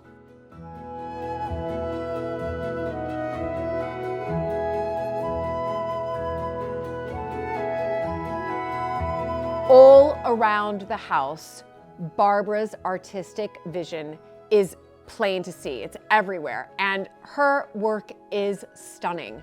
But as many artists, Barbara is rather self-effacing and a little reticent to speak about her work. But she did invite me into her most sacred space, her studio. And there she told me about her childhood during the Second World War and how she really transformed the studio into her haven.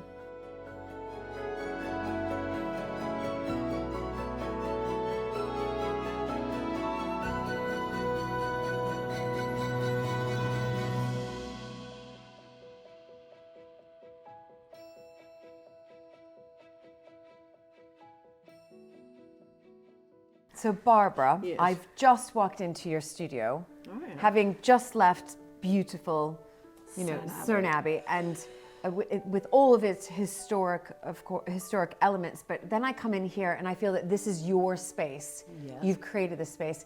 Tell me just a little bit about what happened when you saw this space. What was it like before you converted it, and what was your vision in creating what it is today? How many hours have you got? A lot. No, all I remember is that when we came, this was completely rubbered right across for cards, and then the rest was all, Concrete. Concrete. Right. Because basically the top part wasn't there. Right. I mean, it was all on the ground, really. Right. A shell. A shell. Right. Yes. And so anyway, we sorted it out. and You that was sorted it. that. But was this a dream for you? Because a little bit of your background, you're an artist, and I've walked in here and I've seen a lot of your pictures are Italy, and I have a love of Italy myself, and it clearly you do as well. But you are Italian. Yes. I would, if I could take this to Italy, it would be perfect. Being a mother of Yes. 3 young girls Yes. here, Yes. was this your way to escape? Did you feel that you came here and you were able to create an escape? Because I know I'm a mother of 4. Yes. And it's hard. And Yes. did you feel that this studio... Well, no, it helped me to go to something different, you see, Yes, and to yes. forget about them. Yes. Not that I didn't want to be a good mother, No, but no, you know. of course not. But to have space for you. And did you feel also that this gave you the opportunity to create that space of Italy with your parents? Yes, yes.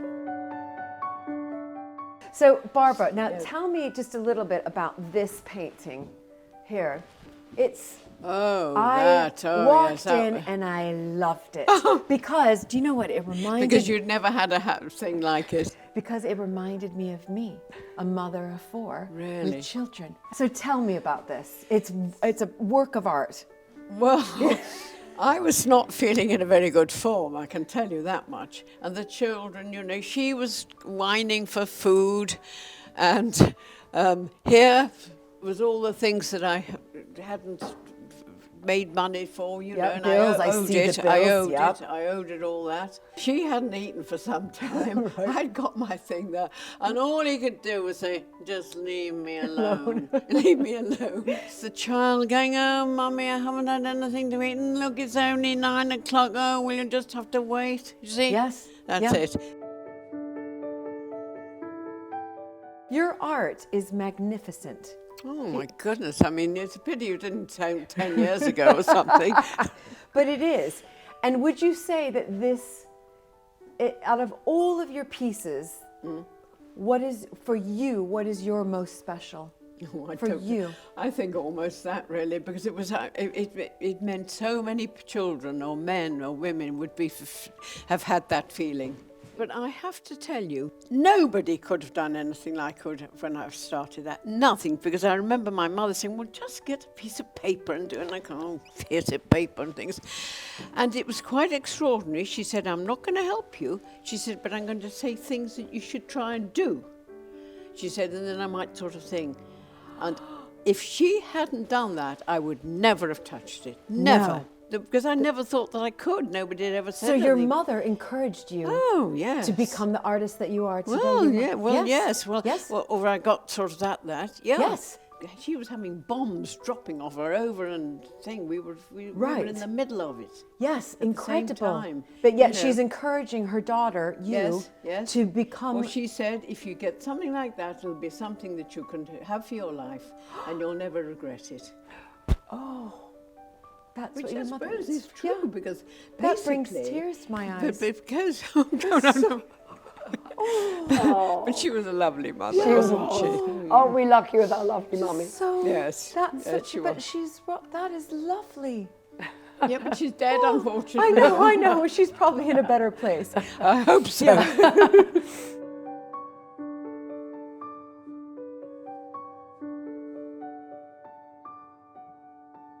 It was so special to spend time with Barbara in her studio. Family really is at the center of Cerne Abbey, and during the past 50 years, the Fulford-Dobson family have taken on the preservation of this 1,000-year-old historic house and have made it into the most welcoming and wonderful family home. Sitting by the fire, I was keen to find out from Michael and Barbara what it's been like living alongside this 1,000-year history.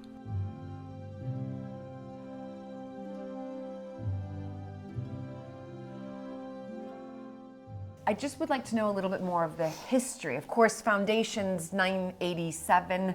There was probably something here before that, but the foundation of the Benedictine Abbey was in 987. Right. And then it went on until the dissolution in 1539. So the dissolution happened, but the guest house is what has remained. Is that correct? The guest house and the abbot's porch. And the abbot's porch, that's and right. This building that we're in. Yes, explain to me this building that I'm in right now. Beautiful. Yes. Well, it was the South Gatehouse. Right. It was the main entrance into the abbey. This fireplace was put here by one of the abbots who was abbot in about 1509.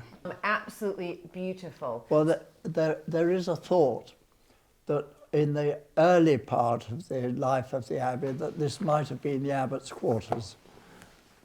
Okay. Before it expanded. Right. And the extraordinary thing about the abbey here is that the abbey building has vanished. Right. Most places where there were abbeys, they're the remains of an abbey.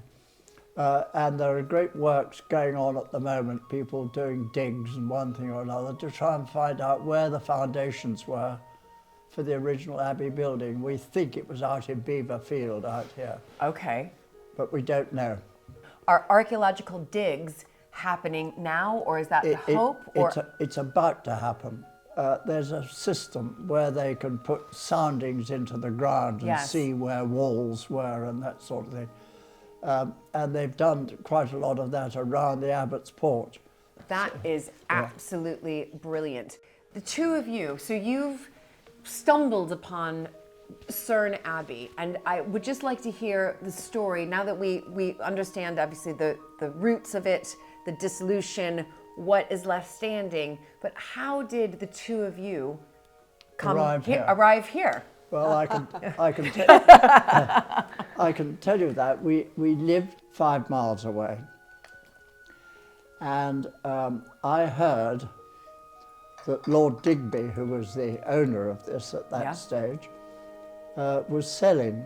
I had a conversation with him about the abbey, And anyway, he agreed that he would sell it to us. So we bought it, and that was in 1957.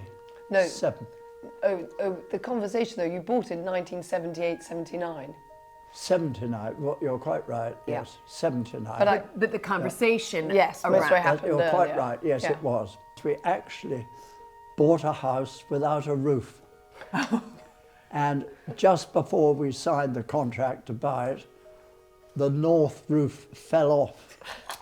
Oh my And goodness. Eddie Digby rang me up and said, "What builders are you going to use?" And I said, "Well, do I need any builders?" He said, "Well, the roof has just fallen off." What was it about Cerne Abbey that drew you to not just this beautiful home, but knowing that there would be a lot of work that would be involved in it? Yes, I think it's because I liked the house in particular. We quite like living in a biggish house rather than a small one. And I think that when it came on the market, it seemed too good an opportunity to miss. Yes. And so we went for it, accepting that, of course, there would be a lot of work involved. You know, a house of this age, you Yes. expect problems, as I'm sure you get at Maritime. But we quite like doing it. But you took on this project, the two of you together. Oh, But we've always loved things like that. have you? Yeah, oh, yes. I think we absolutely. enjoyed doing it. You can't just do something that everybody else does. You've got to get out and, make a thing. So she loves a challenge. And love a challenge. And do you feel, I think for me, obviously coming from Maritime, where it is a constant project, I think projects are, in one aspect, very, very healthy because they keep the mind going, they keep you busy. Certainly does that. Yes. So, and did you feel that? But was there ever a time in these sort of 50 years that you've been here that you felt, oh gosh, what have I done? Why did I take on such a labor of love? Or has The short answer to that is not at all at any stage. And I would say never. amazing? Yeah. It's No, incredible. we love the house. That was the thing that we really were together, weren't we? Yeah. Yeah. Barbara, I would love to just hear from you, coming in here as a young mother, but also an artist. I look around all of these walls here, and I know many of this, and I know throughout, dotted around the house, this is, these are your pictures, this is your art. I'm going to speak for my mother because I know she gets quite shy. Yeah. So, Mum, do you want me to tell a little bit? Because I know you'll be like, because she's so self-effacing. Yes. A lot of her interiors, I suddenly realise, as you've just said, the rooms you're sitting in here, because she didn't arrive and had a whole collection that you can't move, like a museum, she arrived with walls that were empty. Right. It's And fascinating. your mother's family house had a direct hit during the war, so a lot of their possessions were either blown up or you're just going down a different line. So Mum was a big collector, the two of them together, and so these rooms are a bit like her paintings. And I've never fully appreciated that when I go, and I think that the atmosphere when you open the curtains, every detail you're looking at is being put in by my mother. Right. And so they loved it together, but their combination, Dad's loved all the restoration, but Mum loves all her team that come and work here. And some of your happiest days are out with Terry, all the different people who are helping, realising your vision. Because this has been lots of visions that she's... with two people, you don't want everybody to be doing the same thing, so it's much better for one doing that. Yes, that's exactly right. I absolutely understand that. Well, here we are, 56 years of marriage that you're witnessing here. And Incredible. Touchwood still going strong. Still going strong. Still going strong, and what a beautiful home that you've created and raised your family in, and but continue to do the work. I mean, what's extraordinary is arriving here and seeing Jessica, and you say, well, so we've got works going on here. I mean, it reminds me of Maritime. You're never alone. It's never very quiet. Yeah. And these are craftsmen. This is painstakingly time-consuming to make sure that you are preserving this part of England's heritage and doing it the right way, and to make sure that generations can then enjoy it further on. Yeah, So, no, it's quite something seeing it. As you say, people go, oh, just slam a little window in there. But it's like, know how it's all done with grade 1 listed is everything has to be as it was, which again does keep the craft alive. Yes, it does. It keeps the craft alive. But I'm conscious of the fact that we're really just custodians. Absolutely, we are. That's Yeah. our role. Yes. Over the past few years, Jessica has been spending more time at Cerne Abbey. Walking in the garden, she talked to me about the huge responsibility she feels for the future. Fascinating, of course, seeing your parents. As I always say, they are my favorite couple, apart from my in-laws. Okay, yes, of course, of course. But, you know, I'm being very here now and seeing all the work that's gone into preserving, you know, this beautiful historic house, do you feel that you also have this responsibility of taking on the reins, of course, you know, if and when that happens, and how does that feel? Because I know going into Maritime, it's been quite daunting for me. Right, because yes. it's a lovely home, but it's a big project. Yeah. Constantly. Yes, yes, it is. I found that COVID for me was the time that, you know, I was away doing my own thing, and again the difference as a modern woman now, when we have other things that we're doing, there's that element of suddenly at a time in life which COVID brought of, oh, there's a responsibility here that I could either welcome or just say after this we'll let it go. Right. And I've got 2 sisters. I'm the middle one, bit of the loose cannon, I call myself. I'm middle too. There we go. So I feel I've always loved and appreciated living, because my parents made us appreciate where we were living. Yes. It was never taken for granted. And we always worked hard with it. We were sent out to do the gardening. I was the best at the gardening, even though the others. But what was interesting with COVID is I suddenly realised actually I did have the gardening in me. And my mother, a lot of women, are very precious. I remember a friend of mine whose mother every year won every show for her carnations, her peonies, and no one would have been able to do anything in that garden. Whereas my mother, who's always been an amazing cook and amazing, I thought gardening, she said, darling, I don't like cooking and I don't really like gardening. So she said, I'm delighted if you want to do both. And so for me, it was suddenly realising that with the clock in life turning a dial, that I was now alongside my parents and thinking, yes, I feel I can hopefully see my mother juggle what she could as a woman. I thought, well, perhaps I can juggle still my life and this, certainly for now, whilst touch with this going strong, but I'm helping with a lot of the projects that they don't want to worry about. Right. And I'm enjoying that, and they're letting me embrace that. And so with the gardens, we're going along and see Terry in a minute. With COVID, there was a big wall just over here that we were always, my parents were like, let's just let sleeping dogs lie. You know, ivy, my mum was like, if you pull that, the whole lot will come down. And that's right. more, as I say, bill, but dollar signs flying up. But it was the time when Dad said, do you think we tackle this wall now? And because there was time. There was time. And also you realise with Terry, a lot of these people with these crafts and skills to do it, they are not going to be around for it. So I'm like, we've got to make the most of it. Yes. So I'll show you that, you know, it was like a carpet, and my hands, no one told me how brutal gardening can be. I mean, I woke up like, oh my God. Every morning during COVID. Yeah, because someone said, well, perhaps use a hammer next time, but you know, you live and learn. Yeah. And so we started that, but since then I have been taking on more and more, and I do relish the idea of trying to see how for the next generation we can preserve the tranquility of the place and the authenticity. Yes. But it's that balance. Some people go very, very commercial. You have to, because we've got to keep the tiles on the roof. Yes. But there are ways of trying to handle it so it's not ruining here. People love to walk in and Mum even leaves notes saying, this bench is waiting for you. Right, and you know, but just so people feel no one's there, but they've just stumbled across somewhere. Yes. It's a challenge I feel I'd love to take on, but we just have to see what we never know. Yes, exactly. But I'm up for it. But you're up for it. That's brilliant. And I feel balancing that, you know, why not? Yeah. Women can balance a fair bit. Yeah. Oh my gosh, we're the best balancing act. Yeah, my mother's been a good example of it. So I thought, well, let's try. Let's go and see Terry now. Okay, great.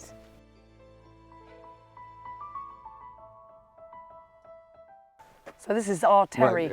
Julie. Hi, Terry. So nice to meet you. I actually call him Sir Terry of Cerne a lot because he is like a knight in shining armour. Since my parents came here, he's been mending the walls, which in these places, as you know, go on forever. Yep. And just as, and when you finish, you're back where you started, which More or Terry less, sort of yeah. is. It's like painting the Forth Bridge. Yeah, exactly. Right, exactly. So now what's happening here, Terry? What are you doing? I'm going to have to try and replace this gate now because this door's hinges have broke off on the bottom and that one's come loose. So I'm going to have to try and rebed them back in somehow. Okay. Oh my goodness. Probably with lead and... With the good old stuff. Yeah, good old stuff, yeah. The good old stuff. Because we like to cling on to the doors. My parents love the doors, and even though Terry's like, that could be a new bit, we just love seeing the botching. As you see, you had to reinforce it. They've been reinforced over the years. And there comes a point where it's the old, it's marrying the old and the new, isn't it? Now, talking of which, we've got our brand new COVID wall, as I call it. Is it really called the COVID wall? Because this was completely covered in ivy, wasn't it, Terry? Yeah. There was a bulge here that looked a bit ominous, and my parents were like, oh dear. But it's a rather extraordinary wall. Can we just, because it's to me, it's built differently than sort of the traditional walls that I see dotted all around England. Yeah, this is a traditional stone and flint walling. It's one of those things that when you look at the actual main house, you can see that the fashion is using the local stone, which is literally everywhere. Yes. Because when this was an archway, a Saxon archway, was this wall here in the leading up? It makes you think, why would it not be? Why would it not be? There used to be an archway, a gateway or something just here. Yeah, yeah. Because the modern stones are still in there. Yes, ah. You see a join down the wall there. Yes, I see that join. That port wall was built before this one was. I see, okay, yes. So then this was an addition. This was an addition to the, And as you see, it is quite a long wall, and if you imagine when we were pulling the ivy off, my parents were like, we've left this for a while because we feel the whole lot could come down. Right. But it was actually in surprisingly good condition. It had roses in it. Apart from the top, 2 foot or more, the rest of the wall was not too bad. This is now what I'm seeing here. Is this what you were pulling out during COVID? Yeah. Is this the remnants of the ivy? Yeah. And I tell you, I couldn't move my hands. I didn't realise removing ivy would be so. I'm just helping you a little bit more here. Thank you, Julie. Thank you. Anytime. Look at this. So I've got a war on ivy. Not that we like walls, but if I see ivy on a wall, I say to Terry, I'm doing it for you. I will. But this was it everywhere? You couldn't even see the wall. No. So it's literally had a complete, and now you see the beauty of it when you step back. Just because Terry, working with flint, they're not even like bricks. And you have to use the artistry to make them all fit together. Yes. No one is the same. They're like a snowflake, imagine, Terry, aren't they? Every flint's different. It's fantastic. Will the ivy come back? Not on my watch. It will do if it's neglected. Terry, I found it interesting when you said to me, I can tell when one man takes over from another. You can. It's quite something, isn't it? Yeah. And how can you tell that? I don't know, just instinct, I suppose. You can generally tell by the mixture of the muck, by the way the stones are laid. It's not, I don't know. Yes, no, I get it. It's those small details which we don't think about with a wall. But think about in restoring, you're like, well, the other person was a bit tighter on that, and now this one's a bit looser. Local cider, maybe. Exactly. It's just a kind of, I don't know. Instinct. It's brilliant. Instinct. Yeah, brilliant. And how long have you been here? 40 odd years. No, I don't think it's 40, about 35 years, I think. 35 years I've been there. Oh my goodness. And do you love it? Good question. You do. You and Mum, it's just, me and your Mum, they keep there, they love it. They do a lot of, he helps with the restoring and visions that she has, and it's, they do a lot of great stuff.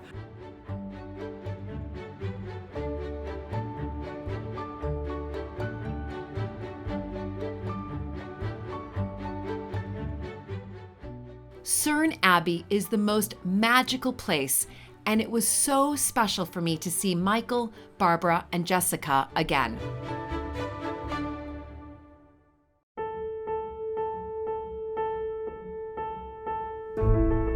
Today, I'm visiting the beautiful Dean's Court, a Georgian country house in the center of the historic market town of Wimborne in Dorset. This is a house with monastic roots dating back to the 8th century. I'll be delving into the family archives with William and Allie Hannum, whose family has lived here for nearly 500 years.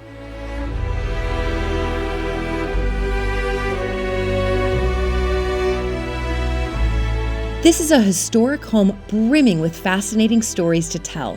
This is early 8th century. 705 AD was the date that the monastery was founded. This is the sort of classic 1930s. I'm left speechless by the beauty of the decoration and the creativity of the women who have lived here, past and present. I can't resist lending a hand as a shepherdess. I got a little bit left. I want to give it to you. Come on. And I wade in to give fly fishing a whirl. Lovely. And fish upstream. Oh. That would make sense.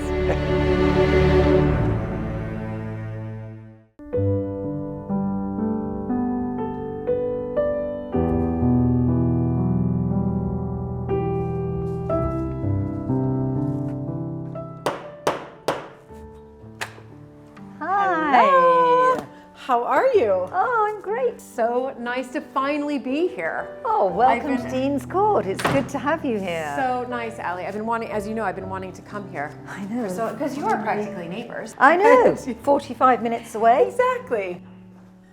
Yeah, come down here. William's here. Looking forward to seeing you again. Hello. Good. How are you? So nice to see you. And oh my goodness. Oh, okay, so this is a baby. A baby. So exciting. This is Lottie. Hello. And my daughter, and Dan, her husband, and baby Maisie. Hi. They've been living with us for 18 months. Look at that. Yeah. At the beginning of COVID and never left. And never left. Well, I can't wait to learn more about the history of Dean's Court, because just walking up here, it's just extraordinary. I mean, did you get a sense when you walked in of sort of tranquility and an oasis of calm? Absolutely. That's what I found was so extraordinary, because all of a sudden I arrive here, and knowing that steps away is Wimborne, and it's tranquil, it's beautiful, it's serene. What this goes back to, I like to think, is that there was a monastery here a very long time ago. And I think that sense, that feeling of sort of almost spiritual tranquility still pervades the gardens here. I'm glad you picked up. Yeah, no, I absolutely did. But the history of Dean's Court, I know that it dates, it's 8th century. Yeah, so that's originally 8th century, but then it's been added on. Yeah. So there's an 8th century house buried in the core of the building, which we'll show you later. But there's a Georgian wrap around the sides. Yeah, I mean, it's Georgian. And when did you actually take over the running of Dean's Court? About 12, 13 years ago, I started coming down from London to take over. But we really didn't move in until, about 10 or 11 years? 10 or 11 years ago. Yeah. We tried, as probably a lot of people do at the beginning, to keep our businesses going. Yeah. I had an antique business in Gloucestershire, William had an art business in London, but within a few years we realised this was not going to be possible, so actually we just moved in and start our own businesses here. Right, because when you move into these historic houses, they become your business. I mean, that's what's happened now. That's what's changed so much over the past really 50 years.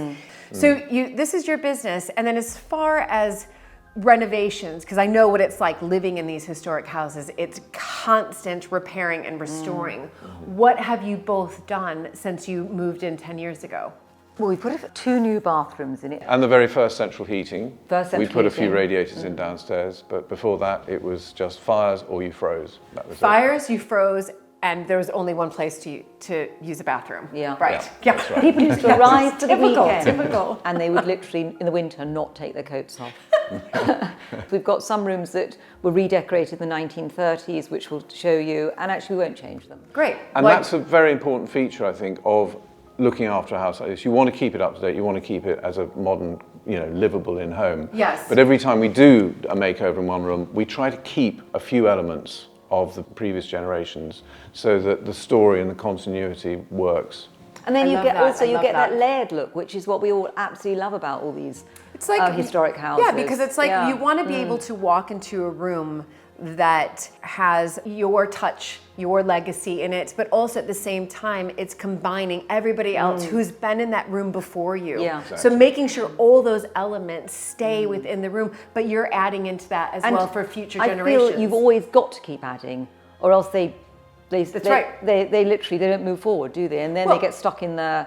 And you're living in a museum. You're living in a museum. Yes, you've got to constantly keep changing them a little bit. This is what I really like about these historic houses that are still privately owned, lived in by the families, because they're not museums. No. We're continuing to evolve, and we're continuing to add on, and we're continuing to really add to the stories that only we can tell when we have people come for weddings, come to the shop, come to the restaurant. And that's what makes these historic houses so much more interesting in my mind to come and visit and see, because it is living history. I mean, this really is living heritage, living history right here. Absolutely. And this house is a lovely example of that, because every single moment in English history for the last 1,300 years has left an imprint, particularly in the last 500 years. You know, I'd love to go see some more. Great. Should we do that? Yeah, okay. Perfect. You lead the way.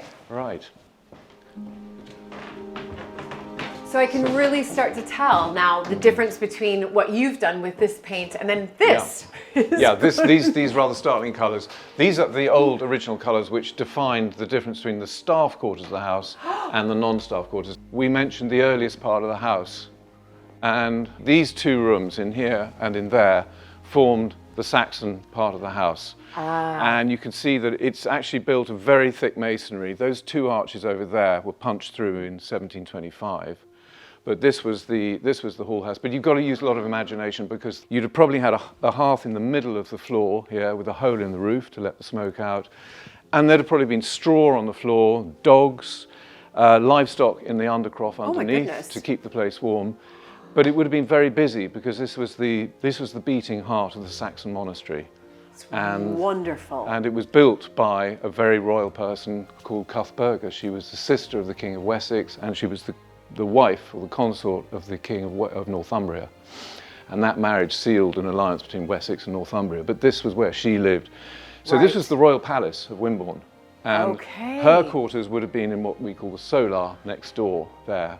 But this is where the sort of general day-to-day business of the administration of the monastery went on. So remind me again, what century am I literally standing in right now? This is early 8th century. 705 AD was the date that the monastery was founded, and we think that this house was built at the same time. So yeah, 1,300 years people have been living and working in this house. It's incredible. It is. So that's the first 800 years. Right. Do you want to go and check out the next 500 years? Yeah, because should we have a look at that, when my family became involved? Right, so even, I mean, here I am 1,300 years, but also it's quite a feat that this has been in your family for nearly 500 years. Yeah, not a lot of families who can say that. Right. Yeah. William is the 13th baronet to live at Dean's Court.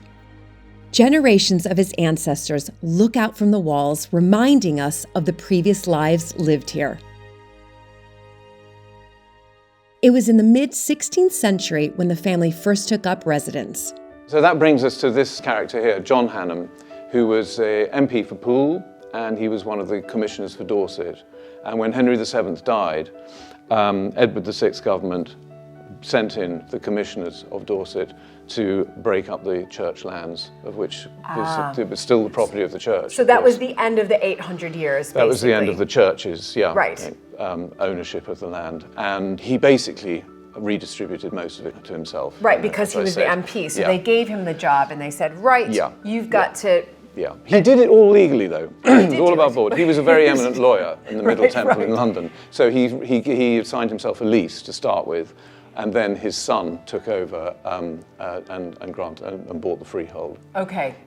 But so when he saw this place, of course, he thought, well, I'm going to have this. Absolutely, yeah. No, it suited him down to the ground. He was also looking for a wife at the same time. And in 1548, he picked out the richest heiress in Wimborne and married her. So this was a very good year for him indeed. So this is, though, a Tudor painting. This is a lovely, portrait. It's probably done in the year 1548, but it's by an Anglo-Flemish artist, we should say. We don't know who exactly. The closest painter is someone called Stephen van der Meulen, who did come to England, but a little bit later than this. But what it shows is a man presenting himself in a sort of mercantile style. Right. As a wealthy man, this is the whole point. The gloves that he presents are a sign of affluence. And of course the signet ring, which tells us about his family. But the ruff and the hat and the whole style of the painting just sort of shouts, I'm doing well, I'm wealthy, and I'm going places. Right. Yeah. But it's a beautiful painting, and it's probably the best one we've got in the house. Yeah, no, it's beautiful. But he would have paid that painter with his new wife's money. Right. But the sad thing is he didn't accord her the same high quality portrait as he did to himself. Oh. Here she is. Oh yeah. There's a big difference. There's a big divide, there's a big quality gap here. They're not even a pair because she doesn't face him, so this is a pendant. It's obviously done later than his own portrait, but he was very keen to establish himself at first with his own portrait, and I think this was an afterthought done by a much less expensive painter. And what is she holding there? Gloves. She's holding gloves as well. Right. Yes. Yeah. Okay. It was her money after all. Okay. But she's called Alice Orange. Okay. She's nothing to do with the Dutch House of Orange. This is before all that happened. Okay, before. So this is a French name. It was Alice de Orange. Right. Yeah. Fantastic. But there you go. It was the third baronet, Sir William Hannam, in the mid-18th century who transformed the layout and appearance of Dean's Court. The Saxon Great Hall was wrapped in a sequence of Georgian rooms, and the facade of the building we see today was added. Each generation adapts these historic homes to their taste, and the library was the first room William and Allie decorated when they moved in.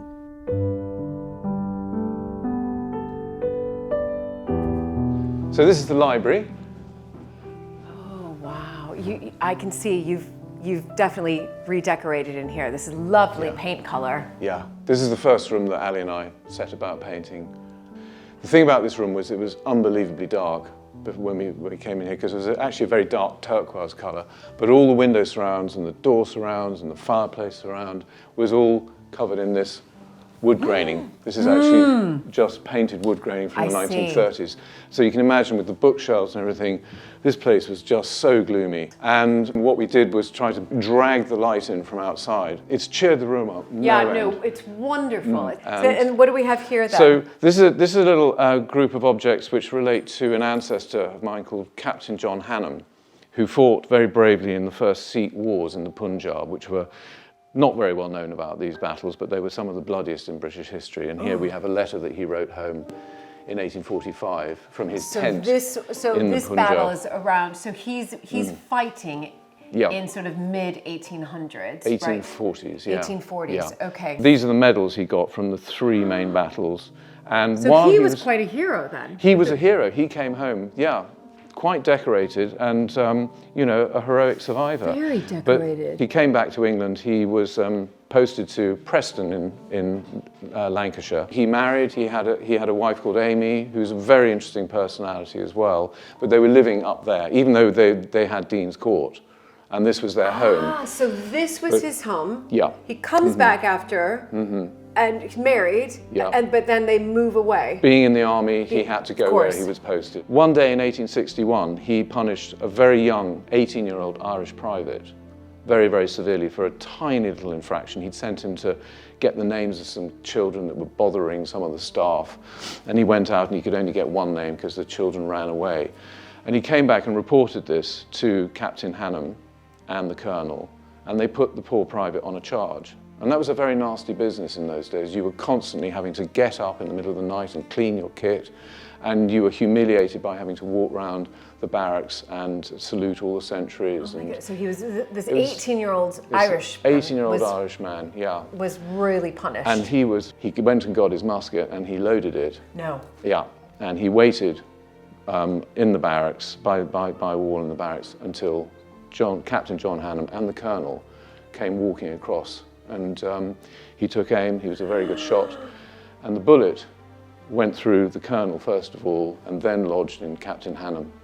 And the Colonel died within a few hours, but Captain Hannam took 2 days to die, with his wife beside him, taking instructions about how to manage his estate after he'd gone. You're kidding me. Yeah, and she wrote very, very heavily about this afterwards, and we have a very long letter here. No.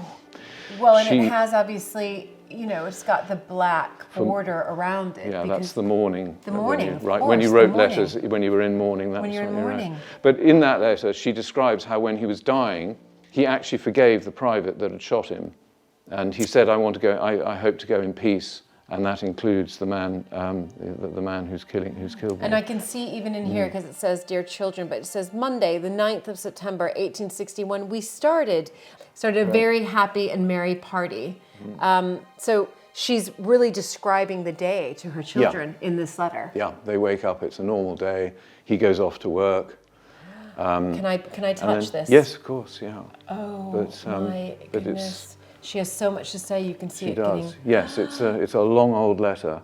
But she was a wonderful writer, his wife, Amy, and she wrote copiously about all sorts of other things. What you get from her writings, not this, but also other writings, is the incredible despair and grief that she felt at the murder of her husband. This wasn't just a marriage for, for financial reasons or anything. This was a real marriage of love, and she was absolutely destroyed by the death. And you'll see here, we have a little box which says, "The bullet that made me a widow." No. Amy Ursula Kyle, Hannam, those are her initials. Which she has, this is the bullet. This is the bullet that made me a widow, and there it is. Did she write in...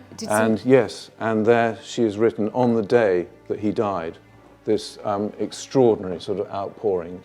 "On thee their life blood lies, O fatal, cruel, O loved, O darling one." These are all exclamation points. "How long must I there mourn? Make thou me strong at duty's call. Let duty's path be short." So she wants to die. She wants to go off. She wants to go after him, yeah. "When his dear children know thy name, O call me from this world. Washed with my Savior's blood, let me be. Where he is, let me go." After the trial of the Irish private, who was called McCaffrey, and it was sent to her by the local police, the police constable, and we've got the sort of letter that came with that as well.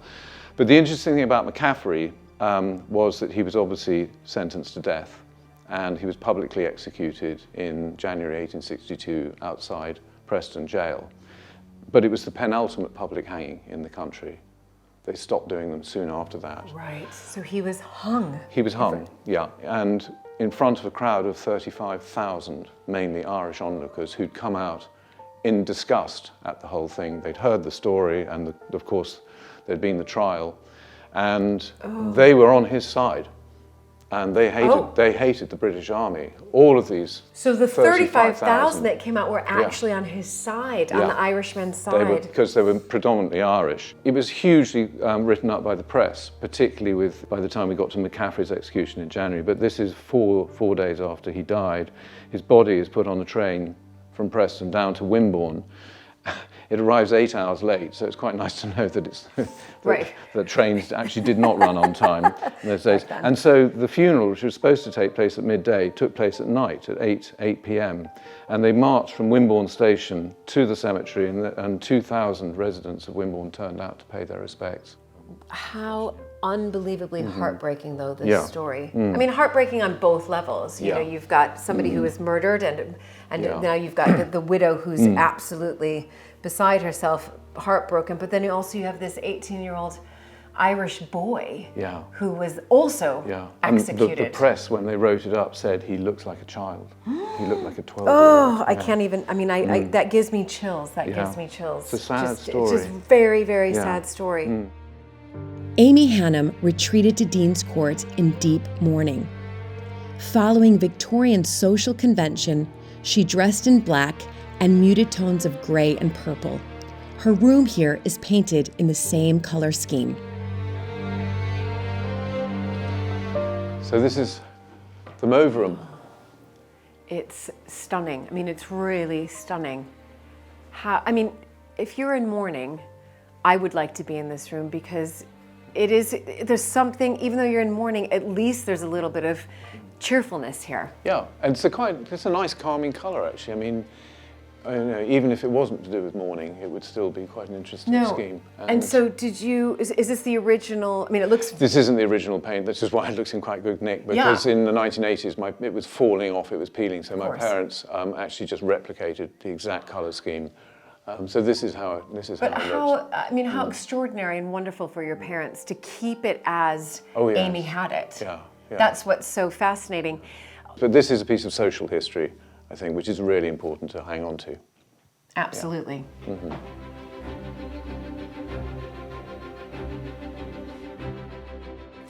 I'm very happy Buster's coming with us. I know, he does actually love a visitor.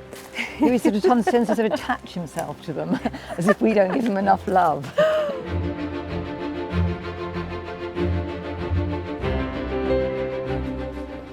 So here we are coming to the kitchen garden. Lovely.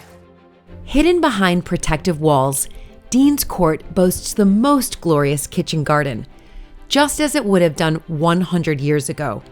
It provides fruit and vegetables for the family, but also for the wider community. So Julie, come and meet James.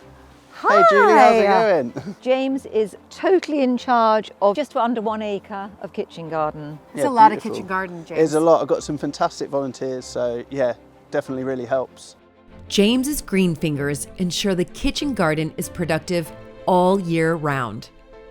So this kind of here is just all different varieties of beetroot. Exactly. And are they ready to come up? Yeah. We could pull one up now. Can if we pull one up? Yeah. So basically they're in little clumps. Yeah. So what you want to do is sort of twist one and then pull it out. So if you take, pick a nice big juicy one. Okay, yeah. So then with that, and then you twist.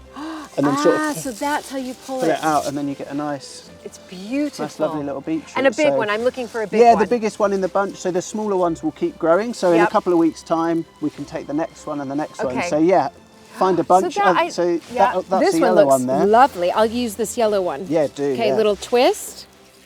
Okay. Oh my goodness. There you go. Perfect. Look at that. It's beautiful. Natural. Oh, wow. I mean, I don't want to ask if I can take them home, but can absolutely, 100%. Yeah.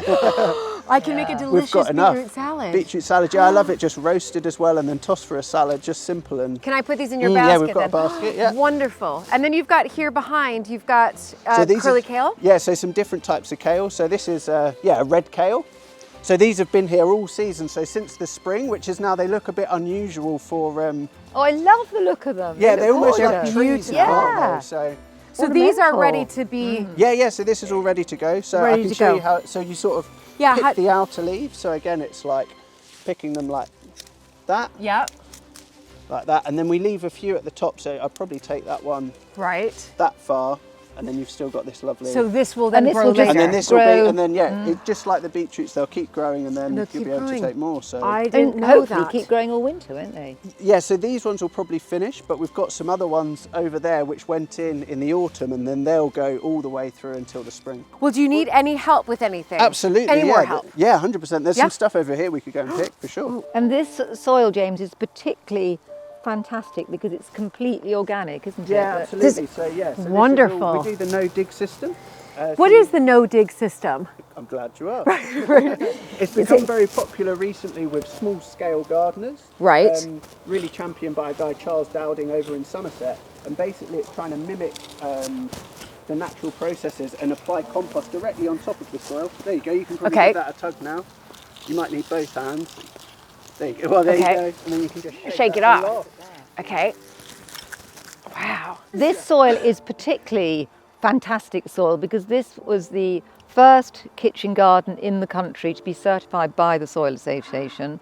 So it was William's mother, Jane Hannam, when she came here in 1973, turned it straight away over to an organic garden. So she was, a complete... So she was a real pioneer. Oh my goodness, a complete pioneer in the organic movement. And she was sort of mixed with the very, very early movers and shakers in the organic world. That is very early, 1973. 1970, when what the rest of the world were doing in 1973, they didn't have a clue about. No, I mean, we were fertilizing everything. Yeah, it's fantastic. So this soil is particularly amazing because it's probably been organic for longer than any other kitchen garden in England. Really fantastic soil. I mean, and that's why I wanted to put a lot of it back. Yeah.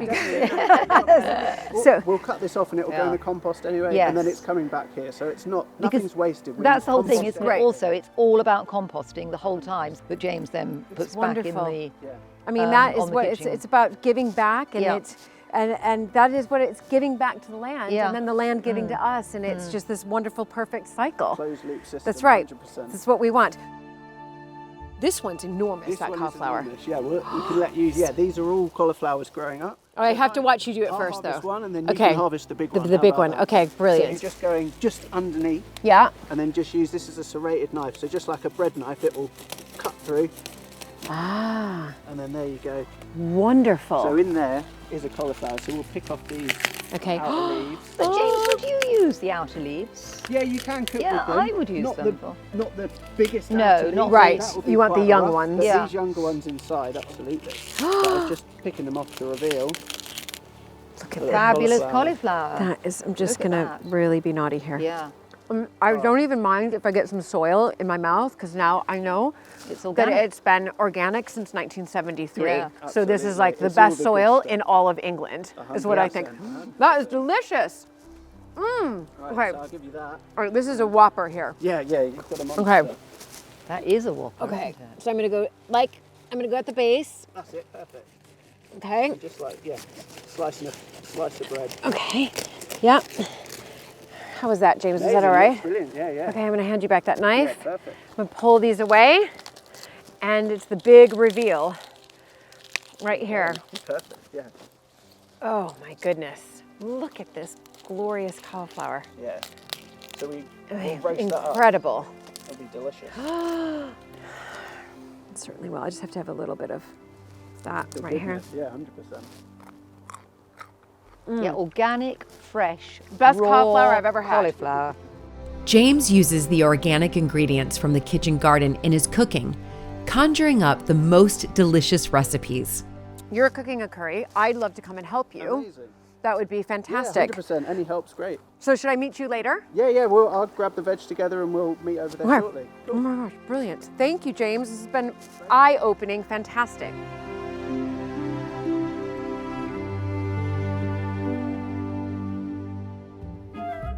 Beyond the kitchen garden, William is introducing me to some inquisitive members of the family. All right, wait.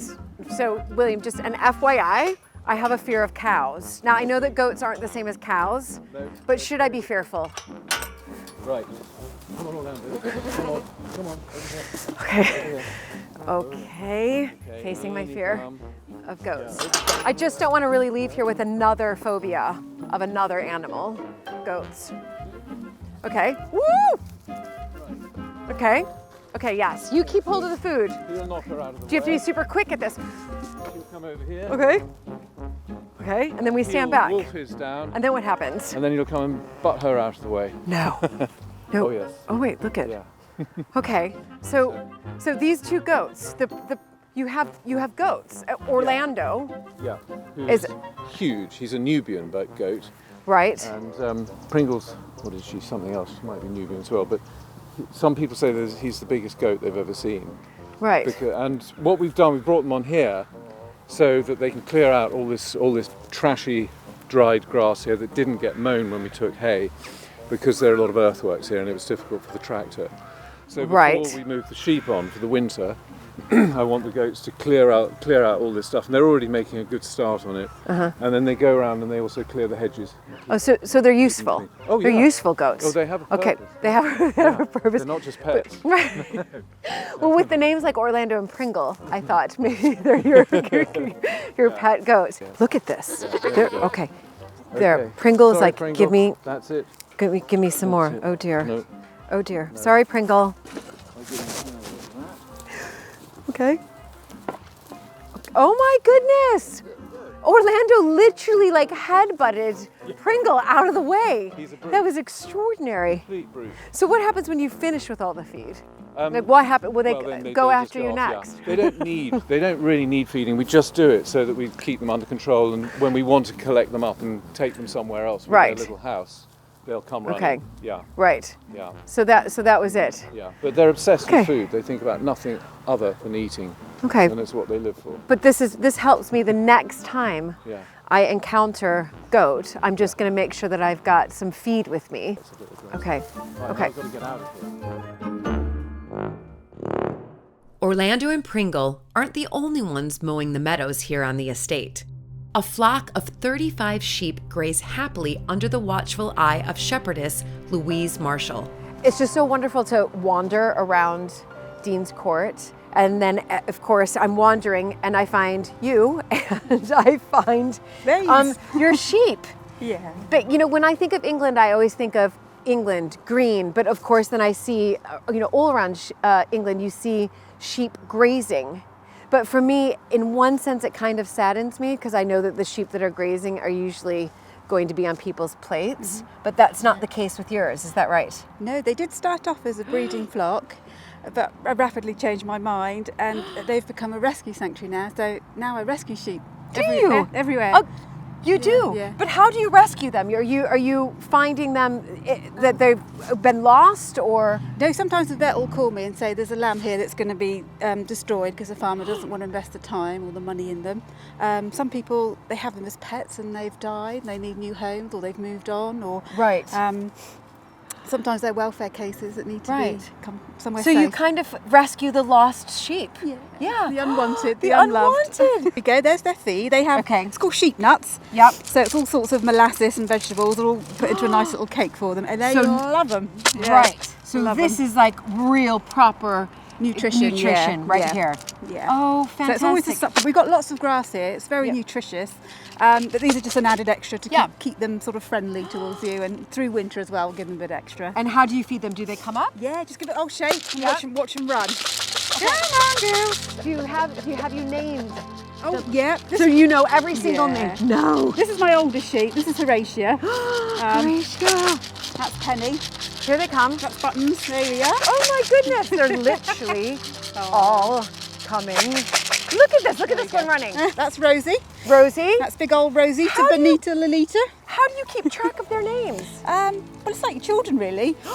That's Miss Eglantine. She's really old. She's my second oldest. She's your second oldest. How old is she then? She's 14. She's 14. Yeah. So that's There we go. considered old in sheep years. I mean, yeah, generally sheep don't really get past 9 or 10. Oh, So my goodness. she's doing really so well. She's fantastic. She's very active there too. What we could do, we could put them in their troughs if you like. We can top up. Okay, Let's top brilliant. Up. Right. You start at one end to fill the trough and I'll meet you in the middle. And just a little bit in each of them, Yeah, just stick them all out.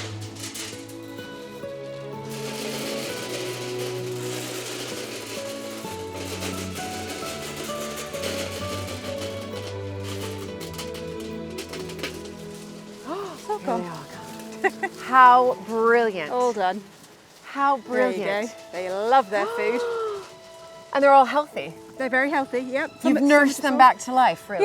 Yeah. Some have really horrible injuries, but yeah, they can all come, if you spend the time and the effort, they all come good again. So you're still rescuing? Yeah, If you still hear rescuing, yeah. or somebody contacts you, you'll take another...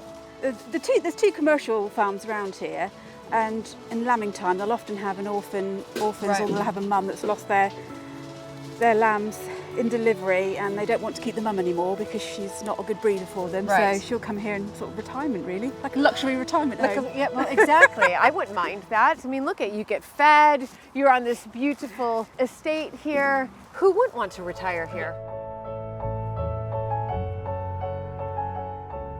Dean's Court and its landscape stand testament to the political upheavals and stylistic changes of generations past.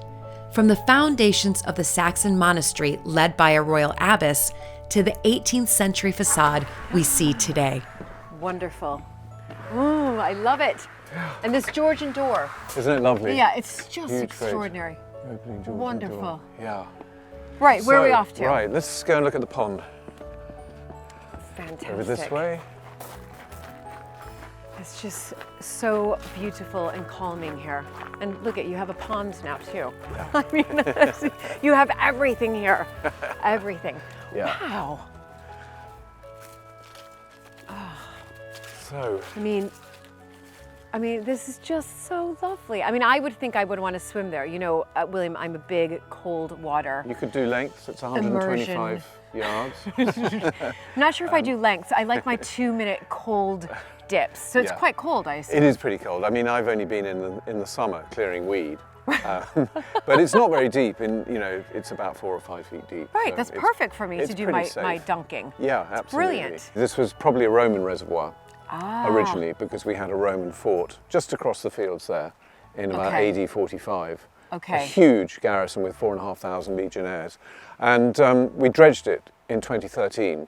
We took 1,000 tons of debris that had all fallen off the trees out, spread it over the field next door, and found huge amounts of stuff. I spent a week in there with a metal detector. You're kidding me? Yeah. Oh, so fun. That One is of the so things fun. that I found is this. It's a Roman coin. It's a Roman coin with the head of Claudius. Wonderful. Which makes perfect sense because Claudius was the emperor at the time, and he issued a license to the garrisons in England to mint their own coins to pay their armies, which was eminently sensible Roman practice rather than shipping money from Rome to the across the empire. So that was a very nice. I mean, did your metal detector go ting? I mean, was it like? It was pretty busy, yeah. You must have been so excited when you found this. Yeah, because that sort of does confirm that this piece of water is pretty ancient. It's pretty ancient. Yeah. Well, as is, you know, all of Dean's Court, really. Yeah, yeah. But there have been people living and operating it. Now, this is the other little thing I found. Okay. It doesn't look like much, but it's a Saxon dress pin.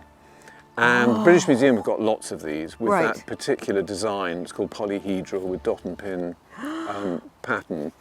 But they date usually from 600 to 900 AD. So the timing is pretty good for a Saxon pond. And I imagine that what was common was for the Romans when they left reservoirs everywhere because they were obsessed with water, even in a country like England. But of course. I mean, look at Bath Spa. Exactly. You know, And of course, when the Saxons sort of took over, instead of digging new ponds, they just took over Roman reservoirs and usually expanded them. And it was very common practice for monasteries to do the same because monasteries needed fish ponds because they had so many days where they couldn't eat meat. Of course. So they ate fish. Yeah. But next to the pond here, we've got these two incredible trees. And this is the swamp cypress. Yes. Which is 110 feet tall. And next to it, the tulip tree, which is about 95 feet tall. Two American trees. Which, anytime I hear the word American, I'm like, yes. Yeah. So why do you have two American trees here at Dean's Court? That's a very good question. Yes. We think the only possible explanation is that they were planted here by Thomas Hannam, who sailed to America when he returned in early 1607, that he brought them with him and he planted them here. So these are, I love doing maths here, look at me, I'm all about aging everything, over 400 years old. 15 something, yeah. And you know, I have to ask this, is there a point that they stop growing? Do they? Mind the root there. Do they continue? Like all trees, they just carry on growing. That's what I thought. Yeah, they slow down. Right, exactly. But as long as they're healthy, they seem very healthy. You know, the only bit of the tree that's really alive, of course, is the outside bark, the outside wood and the shell. I mean, this point of view as you move back from this swamp cypress, you can see it's at least twice the height of the house there. This is an exceptional tulip tree. Usually, they only live for 300-400 years. But at the most. But if they're situated on gravelly soil, and they've got plenty of water like they have here, they apparently in America they will go on for 500 years. Wonderful. So hopefully this tree's got another 100 years left.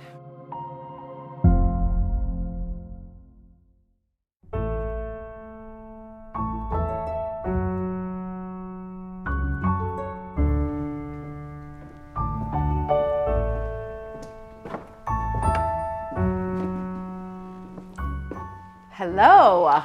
Hi, Julie. I thought I might find you here. Yeah, to the mourning room.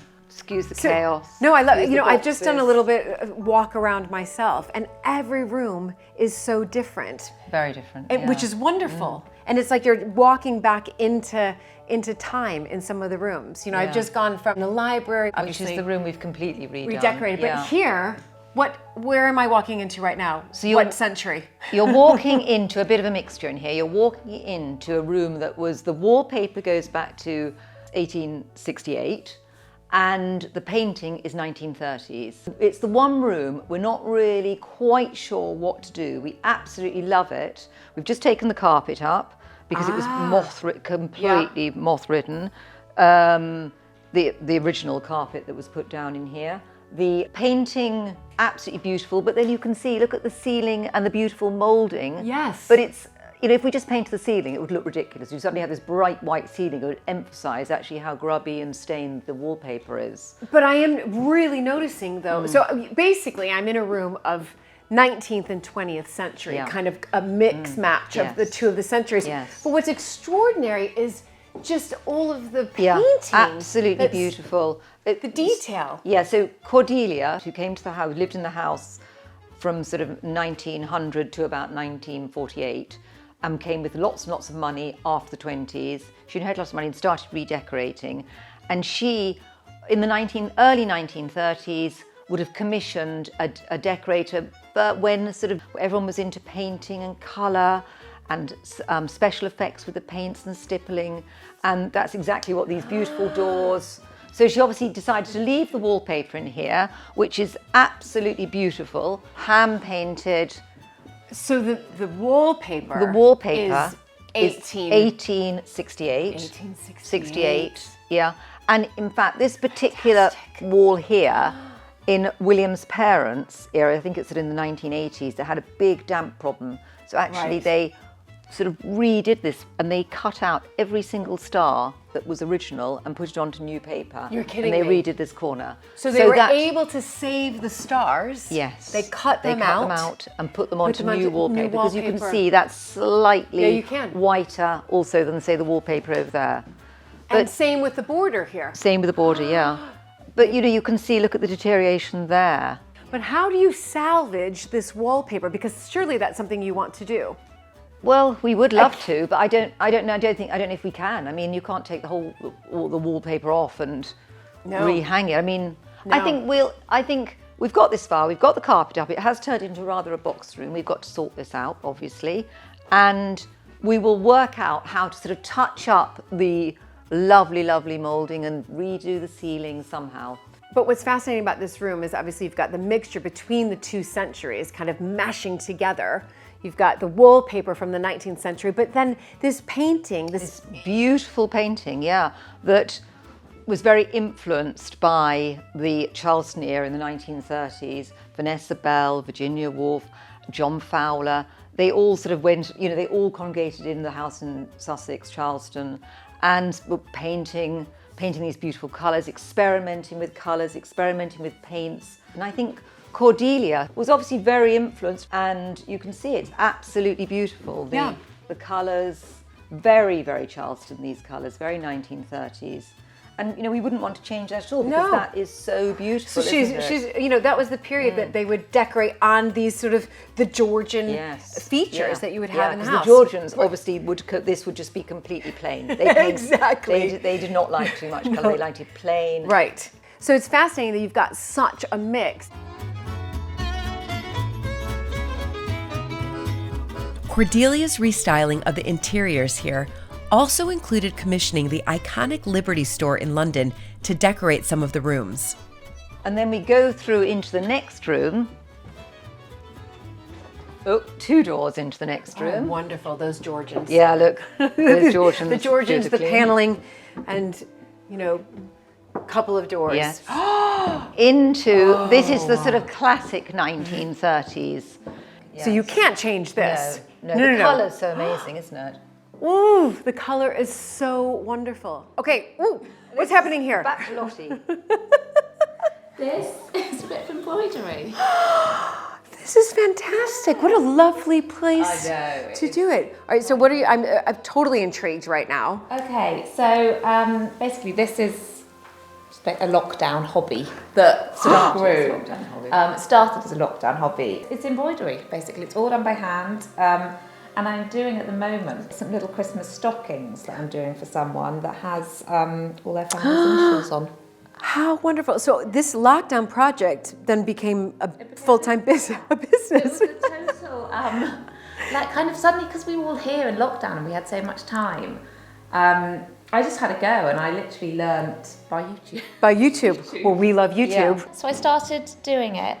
Then I basically set up a little Instagram account for it. This is brilliant. And then it just grew. And but I think it's fascinating also because you're doing what they did sort of 100 years ago, Yeah, but this time you're being a really fast forward businesswoman, which is trying to be. Yeah. No, it is quite, it's been fantastic. And it's been lovely during lockdown actually to do it. And nice that this room's being used again, because it was a bit of a museum, this room, for the wool. Of course. Since we've been here, no one really came in here. I think what's extraordinary is you're taking this lovely craft that's been around, for a long time, but you've modernized it and making it into a business. So it's like this, I love it, this modern working mother. Taking a craft and making a business out of it. Well, also, that's what's quite nice. It's such a therapeutic kind of like old-fashioned thing to do, but I literally couldn't have done it without technology. No. I wouldn't have sold anything without Instagram, and I wouldn't have learned how to do it without YouTube. Yeah. It's the meshing. Just like that room over there was meshed in the centuries, we've got the meshing of here. Exactly. Of the same thing happening, sort of 21st century with the 19th century, if you like. Yeah, exactly. No, and it's so exciting, and I feel now it's kind of like, God, I've found a new kind of business that I can now do going forward with a baby and just work. Great. Well, I've got 4 children, and I might be contacting you and commissioning you for something to do, maybe 4 stockings. 4 stockings. Since we're coming up to that period. Anyway, I will leave you to your piece because I know how important that is, especially when you have a 4.5-month-old. Lottie's business threads back to another creative woman who lived at Dean's Court. In the 19th century, Amy Hannum, who had been widowed when her husband, Captain John Hannum, was murdered, created beautiful embroidered furnishings. Harking back to its monastic roots, Dean's Court is just a short walk from Wimborne Minster and the historic market town.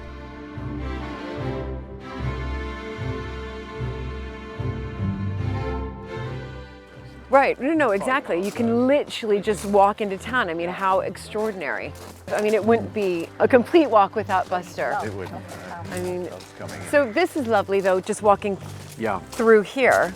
And then, it develops your sense of surprise, so rather than just having a straight path into the town. No, exactly. Yeah. But was it always like this? No, there was a track. You could just about fight your way through the laurel. We've extended it, because this is where the wedding guests, when they arrive, come.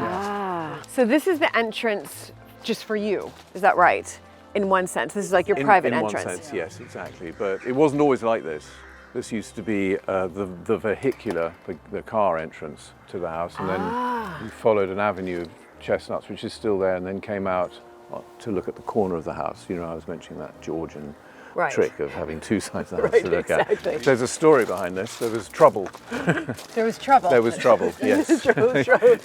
Right. Yeah. So I see. So the 2 crests used to be up here. Yeah, and these walls were filled in. And these walls were filled in. Yeah. Okay. So what happened was in 1930 there was a big fight with the town over the ownership of the lane. The council came in, laid tarmac down, and Cordelia Hannum, who was the lady of the house at the time, a very formidable character, said, you've laid tarmac down, this is our lane, it belongs to the estate and the house, and it always has. And the council pulled out some bit of legal stuff to try and claim that it was theirs now. And she was absolutely furious because she'd done so much for the town in the past. Her husband built the hospital, she gave allotments to the town, she built the rectory and gave it to the minster, and every time the community needed something, she wrote the cheque. Right. And she was furious that they were treating her like this and basically trying to steal a piece of land off her.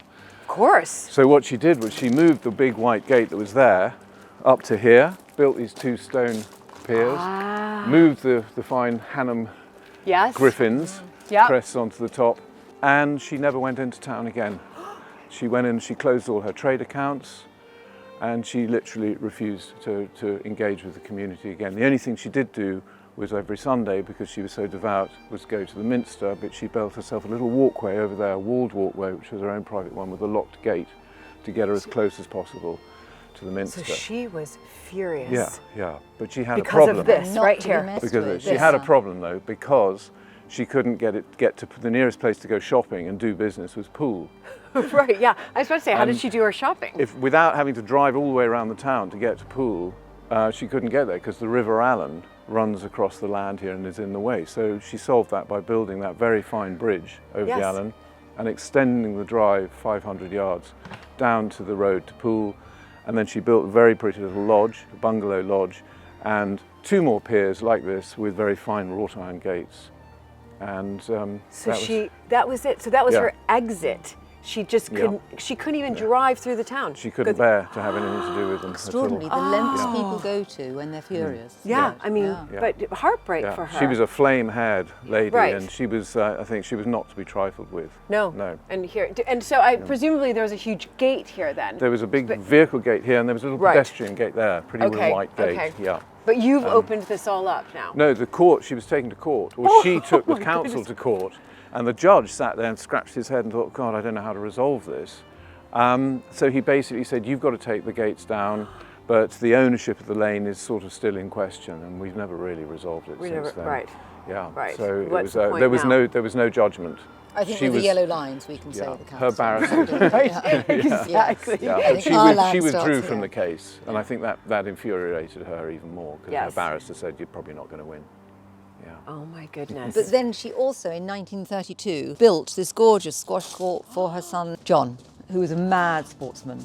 And then she built these 2 1930s garages. And then when we came here 12 years ago, this was all completely derelict. It was literally overgrown, just a farm gate here, and just came in. The squash court was structurally quite sound, but completely derelict on the inside. So then did you have thoughts of what you wanted to do I with was by slightly starting to miss my antique shop in Gloucestershire and was saying, with my shopkeeper's hat on, saying, this would make a fantastic shop because it's just right on the corner of town. This would make a fantastic shop. So actually we did we'll take you inside, we did quite a basic restoration on it. It's wonderful. And then a year later, I kept looking at this 1930s garage. Yes, which was also derelict, is that right? Well, no, my father had an old Bentley which he kept in there. He'd stopped driving it for years and years and years, and it was sitting there just sort of rotting away. Right. And so in 2013, we turned it into our little cafe. Wonderful. Yeah, this is good morning, Anna. Good morning. Hi, Anna. Anna's just set up all the cakes, all the delicious homemade cakes. I think it's brilliant, though, Ali, what you've done, taking this and really thinking outside the box. Here it was a garage, and this is the contemporary progressive owners of these historic houses. You're the perfect example of one of them, thinking like, what can we do with it? Let's make it into a cafe. Use every asset. Why tear it down when we can use it for to make something like this? Yeah. Can I order something hot? Sure. Yeah, of course. Thank you. Can I have just a black Americano? Yeah, black Americano. Yeah, exactly. That's the Americano for the American. Do you want a piece of cake? Yeah, you want? I will have one later. I think I'm going to be having some lunch here, so I will definitely have that. Okay, perfect. Thank you so much. Just wonderful, wonderful to see. See you later. Okay.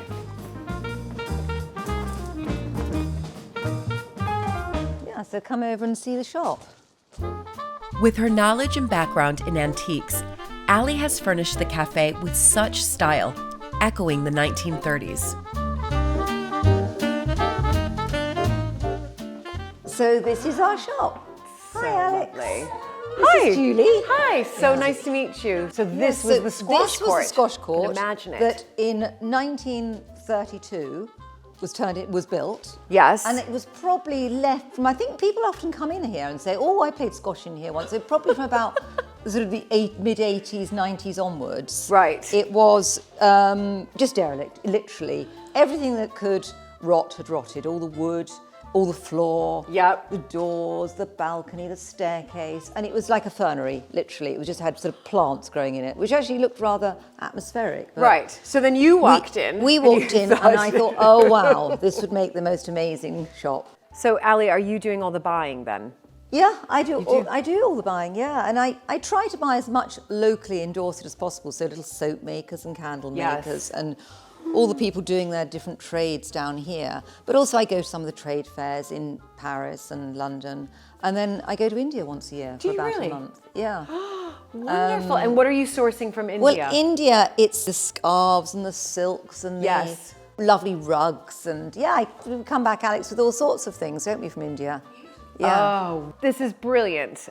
What wonderful space and wonderful shop. And it's a good use for an old squash court, isn't it? Well, it's really wonderful what you've done, Ali, is, you know, coming in to Dean's Court and really putting your mark on this. Saying, okay, here's a derelict building. Let me do something about this with your background in antiques and buying and creating a shop for the community and I couldn't bear the thought of it being pulled down.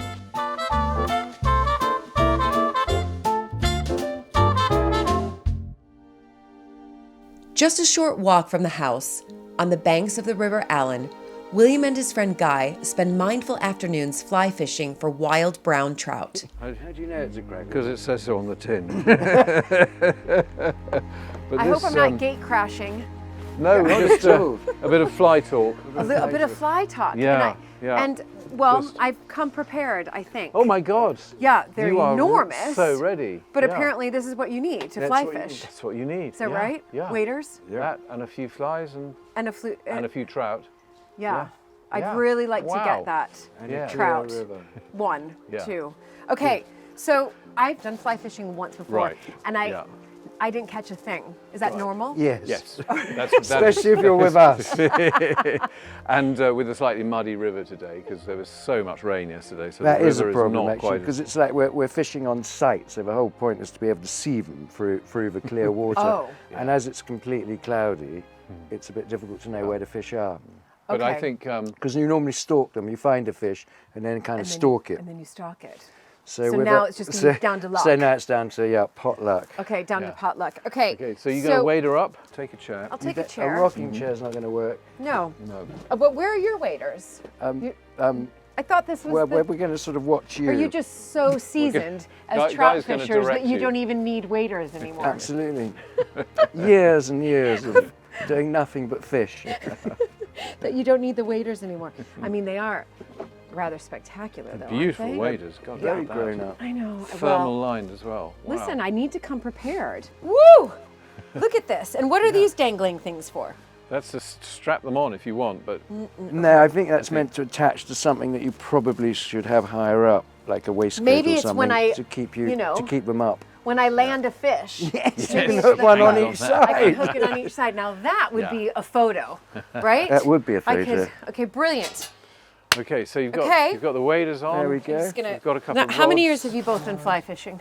About 10 years. Yeah. Right. So you're semi-professional then? Once a year. But Guy and I cleared this river when we arrived here. It was almost grown over. You couldn't fish it at all. So he and I got stuck in together. Spent a long time. And it's amazing clearing it. If we did a little, nature did quite a lot for us after that. It was an extraordinary experience, actually. Okay. Do I need a rod? Yes. You're gonna. We'll carry it for you. We'll be your gilly. That's brilliant. Thank you both very much. Okay. So probably, Judy, the best thing is if Guy gives you a little demo. Right. And the best place to do casting is in a field, not next to the river, because there's less to catch. Okay, There's less things for the fly to get caught on. Okay. So if I let Guy give you a little run through, I'm going to keep out of the way. Right. Okay. So I'll just give you a very quick demonstration. Okay. Should I stand clear? Yeah, I'm just going to quickly just do a cast or two and then kind of get you to do the same. So the idea is to get this tiny fly, imitation fly that we have on the rod, on the line here, is to get it out into the middle of the field and projecting it as far as possible, which is why we use a slightly heavy line to give us some weight. So the idea is to come back sort of like you're answering a telephone call, just at 90 degrees to your ear, no further, because if you take it further, the line will drop behind you. We want to keep the line in the air behind us and then pull on this as it's coming forward. So just like this. So we go back and we pull a bit on this, and we're using the line now to get out as far as we can to where the fish... So you're pulling this back towards you? Yeah, just slightly like that, and then up to here and then forward again, sort of moving forward until you find your final destination. Okay. Where the fly should drop down in front of the fish, and then you bring it back to the bank. Okay, so you give it a whirl. So there we are. You take the rod. Are you right-handed? I am right-handed. Okay. So where's my fly? It's here. The red. Is it supposed to look like a fly? Yeah. Okay. This doesn't, because it's got a bit of felt on the barb to stop it coming back and hitting us. Oh, okay, phew. But so I'm gonna bring it back like I'm saying hello. And I might say hello, it might help me. Okay. And let the line go behind you. Okay.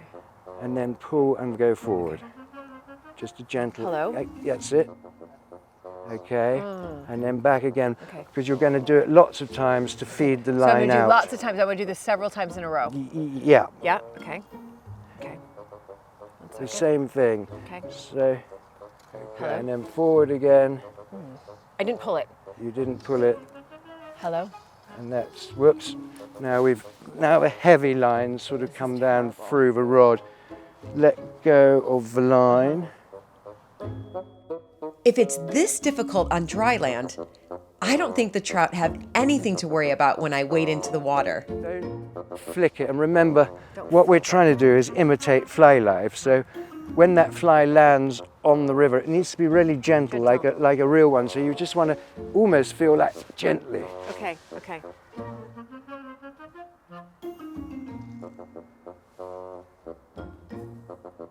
Better. It felt better. It was getting there. The only thing that made it go slightly sideways was you just got a breath of air, which is every fisherman's nightmare, every fly fisherman's nightmare. Can I do it one more time? Yeah. I think I've done it. You think it's okay? Okay. Yeah, it's getting there. And let it go. That's it. So there you go. And it landed, although you didn't, well, we don't want to go far, but it landed nice and gently. Okay. I think I'll end on that one. Well, it's definitely a high. I mean, it's an improvement from the first from 5 minutes ago. Yeah, right. Massive. We didn't need to untangle anything. Exactly. And if there's been a fish there, it would have eaten it.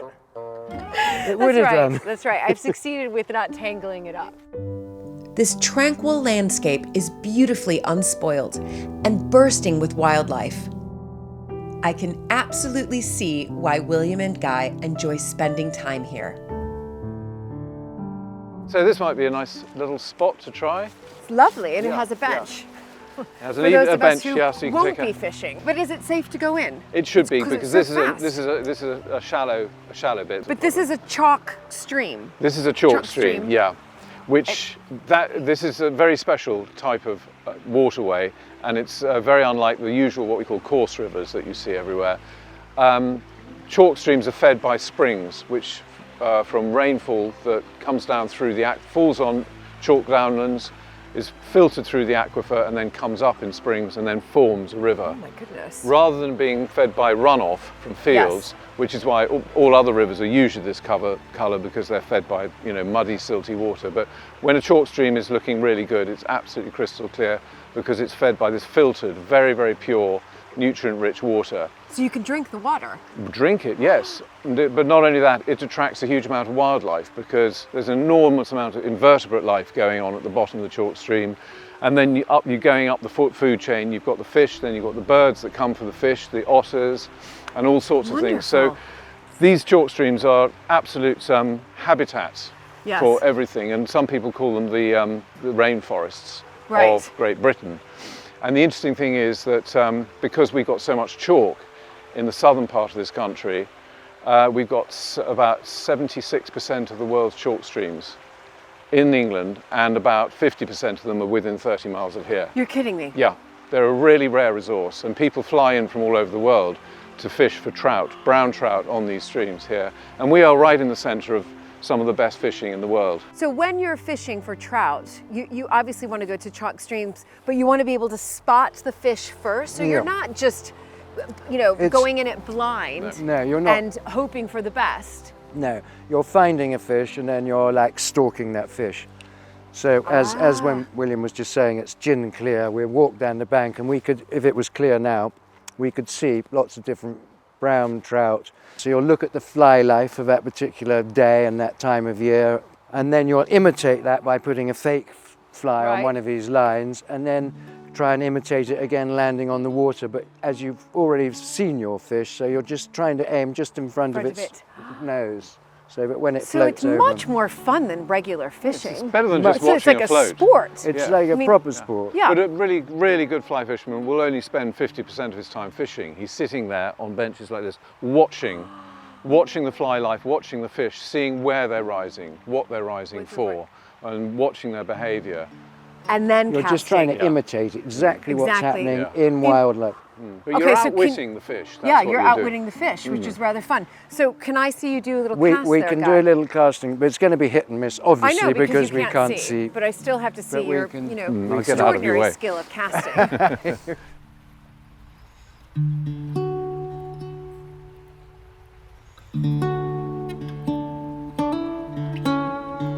I have to get in, and it's safe. What? Did you get one? Oh my gosh, I thought you got one. Afraid not. And all brilliant. the fish that we catch here, we catch and release now. Right. So everything that we catch goes back into the river. Fantastic.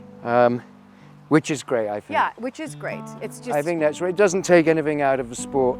And then it was time to put the waders to the test. Ooh. Is it deep? It's a bit muddy at the side. Okay. I mean, they're working. I just want to, Don't go here. Don't There's go a where? pool there. So go straight. Straight up. You sure? Yeah. I know it pretty well. I should say, okay. Like, I'm not going to just all of a sudden plunge to my... Yes. You need a rod, don't you? Okay. Where is it? Is well, it to look professional. It's quite Where's fun. your... Okay, wait. Ooh! It's quite... I mean, the current. Hold on. Okay, I'm just gonna... Do you think that, this is good? This is great. It's great. Take a rod. Yeah, so I really look like I'm Sorry, doing Willie. it. Okay. I mean, I'm not gonna... That's it. No. But you could I'll flick just it around. pretend. Yes. I'll just pretend. Yeah. I mean, I want to Shut your eyes and do the Zen That's thing. right, I'll do the Zen thing. It's my yoga. There you go. So here's my thumb. Wait, hold on. Yeah, that went straight, exactly. I like the hello. It's looking good. That's great. And then I'll just let it kind of sit there. The only thing, and Lovely. fish upstream. Oh. That would make sense. Yeah. Gosh, but you could really spend hours here, couldn't you? You could, and people actually, do. You tune in to the wildlife and the flies and everything, standing in the river with it going in and around your legs. Quite often you'll be standing there and fish will be like swimming in and around you. I mean, that's incredible. And then you've got the joy of all the other wildlife. We've got a pair of kingfishers. I really could spend hours here. I can see how many people spend many hours here because you're not just trying to catch that fish. You're trying to find a little bit of peace. Yeah, you're immersed in it, and it is a bit like meditation It because is. you're so concentrating on the It's one so incredible. object in mind.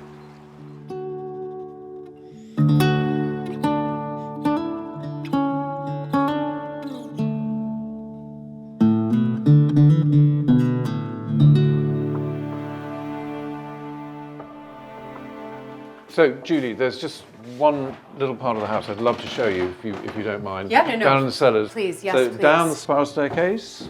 So In- this spiral staircase. This spiral staircase was the one that was used by the staff pretty much exclusively. They weren't allowed to use the main staircase, but they could get from the cellars all the way down here, all the way up through the house, right up to the top. It's quite a steep climb. Yeah, but, that is a steep climb. yeah. It's quite Yeah, exactly. claustrophobic. Yeah. Right. So, Now we're heading. we're going to this head is like a maze. to the other corner of the house. Okay, I'll Just follow me. you. The cellars run all the way through the house, and they were a very important part of the function of the house, particularly when it came to food, because a lot of meats were cured here. They were brined or they were hung, and there were stores. That's the apple store in there. These are all really food storage rooms or food preparation rooms. And there is one vast. room. Yeah, it goes on throughout the whole house. But this is the Saxon bit. We're now coming out into the Georgian bit. And you'll see they sprung the arches off the old Saxon bit. And this little piece of wall here is the only exposed bit we've got. So this is the outside of the house that was built in 705 or thereabouts. Oh my goodness. So you can see the outside of the house. So when I was standing in the hall, I was standing in the middle of where this wall would have been. When we were standing in the hall, we would have been essentially on what you call the second floor, because you'd have to go up. But, but because this was an undercroft. But, and you'll notice here where we've scraped out a bit of brickwork here. This is an old window that was blocked up by the Georgians, and there's the lovely stone lintel there. And you can just make out the outline of the ancient window. And you can see that there's this whole mixture of different types of stone here, so they didn't mind what they used. A lot of it is what we called heath stone, because there's a lot of sandy heath around here. And of course it was fairly light to transport and it was easy to build with. But there could well be some Roman stone in here, because they would just quarry anything that they came across. 1,300 years ago. Yeah. I mean, incredible. I'm so pleased I got to see this. That is just, that is a real treat. Just like the fictional Downton Abbey, historic homes once functioned with housekeepers, footmen, and butlers tending to the needs of the family. Here at Dean's Court, the basement is a warren of rooms where meals were prepared and food stored. After harvesting the wonderful organic produce from the kitchen garden, James is busy preparing supper. I'm supposed to be helping him. I'm trying to find James right now, but I'm rather interested in exploring down here as well. So I shall just follow. Oh, there's another one. I'm going to follow the smell, but before I've got to try to get into as many rooms down here. Look at, obviously, wine cellar, recycling, excellent, but wonderful. Wine cellar, oh, so fun. I mean, this would be brilliant for hide and seek. Actually quite scary. No, there's more rooms in here. I mean, I love going to downstairs of these historic houses because there's so many rooms. It's quite extraordinary. Oh, there comes the light. Not sure what this room was used for, but obviously this one's used for billiards now. But it's just extraordinary how many rooms there are. Look at this. Look at this. Look at this. Oh my goodness. It's like a treasure trove in here. Look at this old carriage. This is really filled with real Dean's Court treasures here. I mean, I would have a heyday here.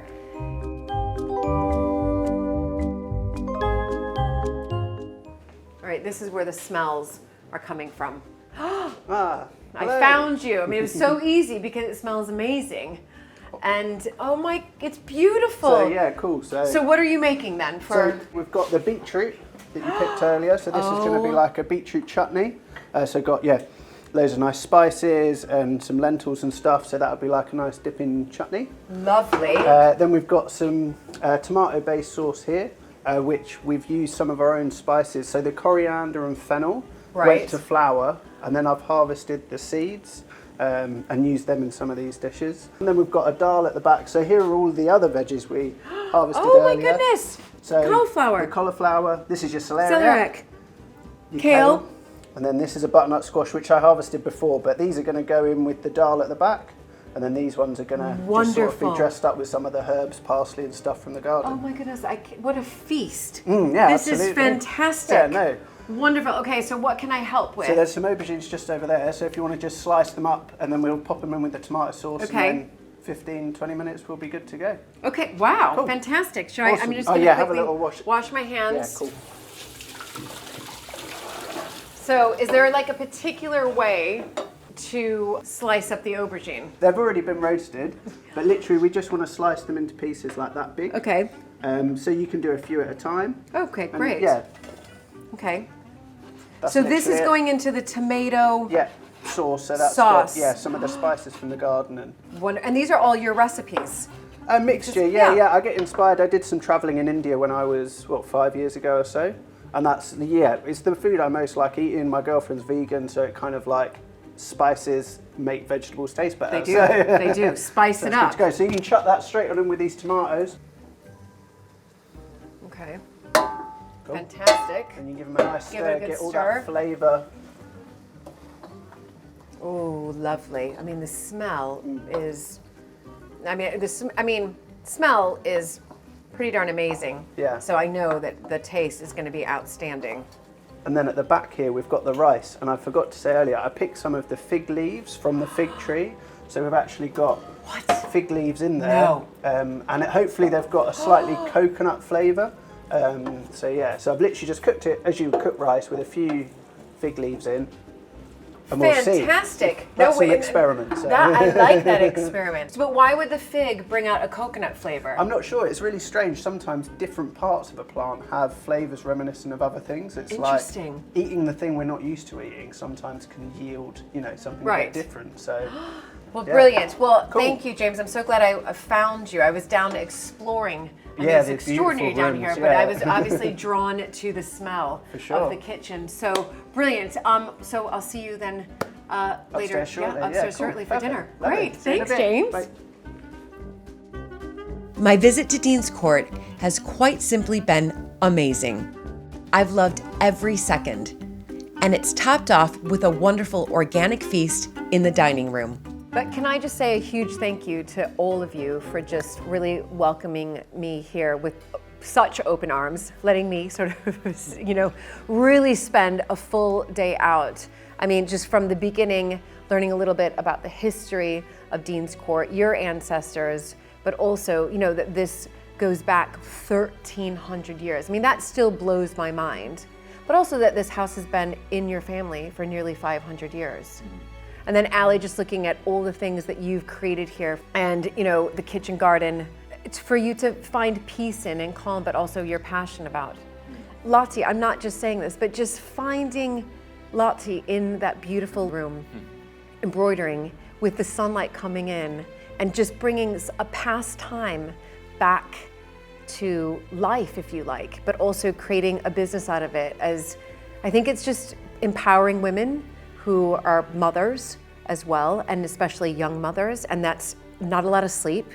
You're constantly, do you know what I mean? Right, you're feeding, it's a lot, and then just to find something that you were, really immersed yourself in over lockdown through the YouTube videos, and then now you've created this business. To me, it was just something beautiful about seeing you in that room that I really loved. It's just extraordinary. Better drink to that, thank you. Cheers. To the American Viscountess. Exactly. To Dean's Court.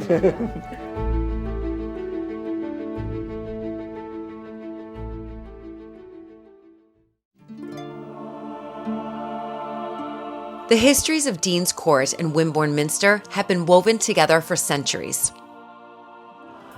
I have never seen anything like this before. With its chained library, stained glass, and royal tombs, Wimborne Minster is full of astonishing treasures. The beautifully restored 14th century astronomical clock with its mechanisms in the bell tower and 17th century quarterjack poised to chime out across the town. And there goes the quarterjack. Wimborne Minster is truly a wonder to behold.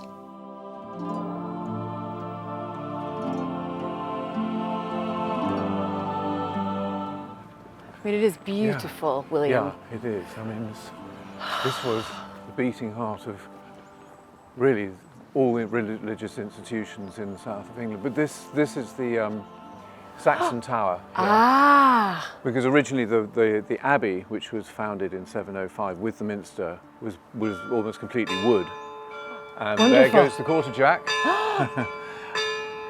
And so when the Danes attacked and destroyed the place in 1015, they burnt the abbey completely, but they didn't destroy the stone tower. And the central house at Dean's Court, the hall house buried inside Dean's Court, those are the only two pieces of Saxon Wimborne remaining because they're built of stone. because... And the Vikings left them alone. And the Vikings left them alone. Yeah. Thank goodness. Okay, let's go and have a look inside. For 1,300 years, people have been visiting a building on this site. Oh my goodness. I mean, every time I walk into a cathedral or church all across the UK, it just takes my breath away. Yeah. And you've got this amazing sense of space that hits you as soon as you walk in. Yeah. With its mighty round Norman arches rising high above and beautiful medieval wall paintings, it's a reminder of how vividly decorated churches in Britain once were.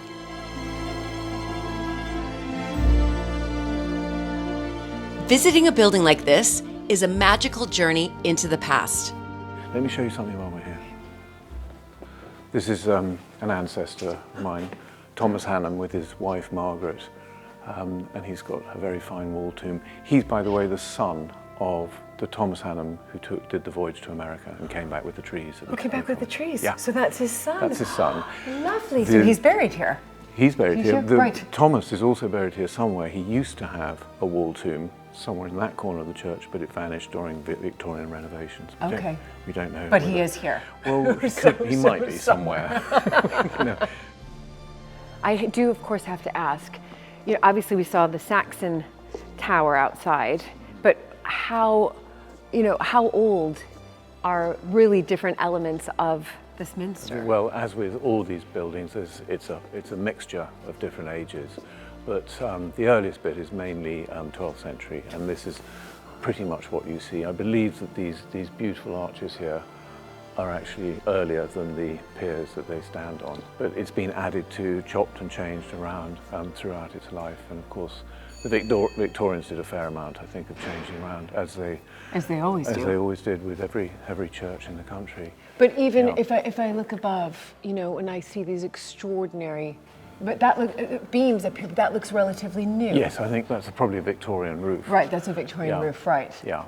But this, you can see there's a gallery up here, which you can access via the little Saxon tower. Oh, yes. Yeah. No one's allowed up there anymore because of health and safety.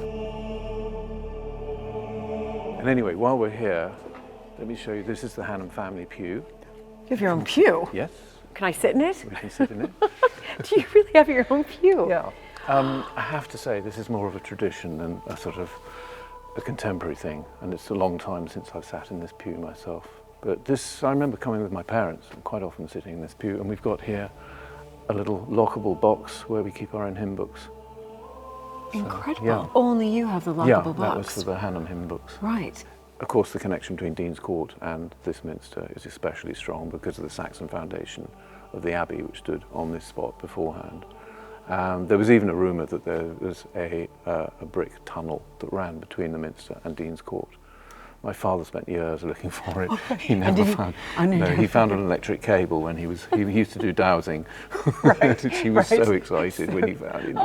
He dug down and found an electric cable. But I think the water table was so high there that old Sir John in the 19th century was reputed to have walked it every Christmas Day. But you're not buying it because of the water level. He would have had to swum. Right. Yeah. The other thing about this spot is so lovely is that you get the best view of this amazing ceiling up there.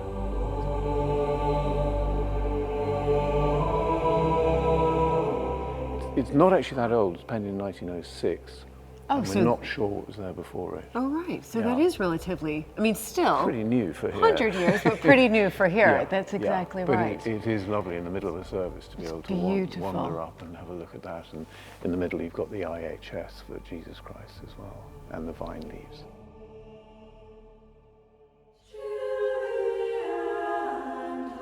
The church is dedicated to St. Cuthberga, the royal princess and first abbess here who lived in the Saxon heart of Dean's Court.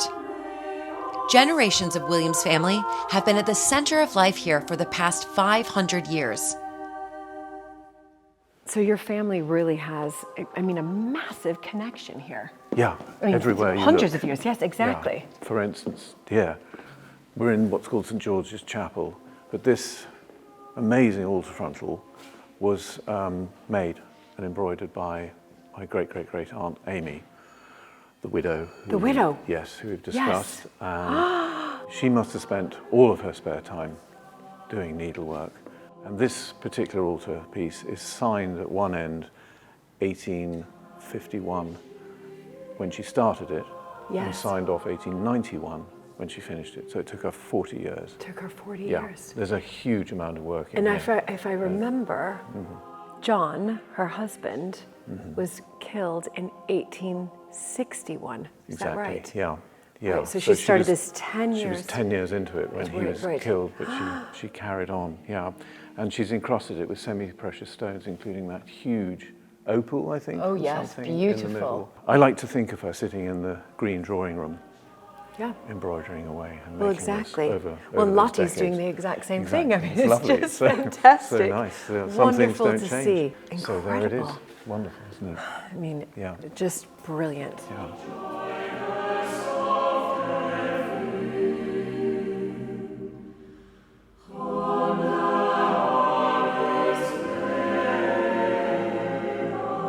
At the west end of the building, William is keen to show me a rare treasure which has kept time for centuries.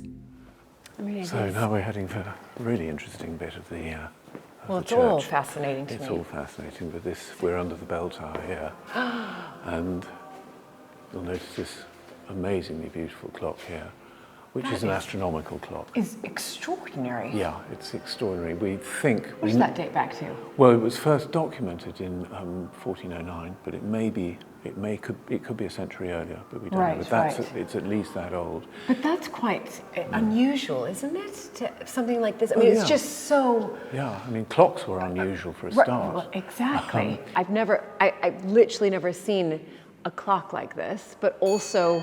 Oh, there it is. There we go. Wonderful. But, this is, a good, well, let me do my math there, 800 years old, nearly. Getting there. Onto that. Yeah, I mean, clocks of this age are very unusual indeed, and you often find them in churches. I mean, Salisbury Cathedral's got one of the oldest clocks in the world. But this is so interesting because it predates Copernicus, who was the first man to demonstrate that actually the sun was the centre of the solar system and the universe. And of course, before that, this was a very religious problem because the Earth was always considered to be the centre of the universe, and the moon and the planets and the sun were supposed to go around the Earth. And of course, that is represented here, where you get the Earth right in the centre. Then you have the moon showing its phases as it goes round. Yes. And then on the outside is the sun. This wonderful piece was restored to its vibrant beauty in the 1970s. However, there's more to this clock than meets the eye. Let's head upstairs, shall we? Yeah. It's quite tight. It says bell ringers only. Am I going to ring a bell? We're going to see some bells. Here we are. Wonderful. Wonderful. There is the clock mechanism. Fantastic. This is not what I was expecting. To come up that little spiral, minuscule staircase and all of a sudden to arrive this. And this is a proper room. Yeah. Proper room. Proper room. Wonderful. This is the mechanism, and this is Bruce. Hi, Bruce. Hi. Who's going to tell you about it? Oh my goodness. So the clock that I've just seen downstairs. It's driven by this. This is the mechanism that, if you like, there's a long rod that goes into the back of the clock through the floor, and it makes the gears turn. This is not as old as that clock you saw, the astronomical clock. This mechanism is from 1743. Okay. So much more recent. Right. But it also drives the sounding of the quarterjack, which you may have seen on the outside of the tower. Every 15 minutes, a mechanism trips and he rings the quarter hour strike. On the hour, it strikes the bells like Big Ben strikes the hour. Strikes the hour on the hour. So as far as repair and winding, you must be winding. Well, that's a good question. Yeah. I love a good wind. Find it. Yes. What happened was that... Oh, goodness. This is the winder. Oh, my goodness. This is the winder that we used to use to wind up the clock. But in the 1990s, the chap who was employed to do it was getting a little bit old. So we replaced them with these whirring electric winders. Oh, I see. That's Oh, so that, okay. So this isn't even used anymore? No, but we wanted to retain the old technology. Of course. Because, in fact, I always say this to people, we've got the maybe 1390s clock downstairs, we've got 1743 clock here, and the 1990s electric winders. Guess which one keeps breaking down? The 1990s. That's exactly right. Everybody gets that right. That's right. That's exactly right. You can't rely on. That's right. Woo! Gosh. Oh my goodness. Doing Look. thing. Oh.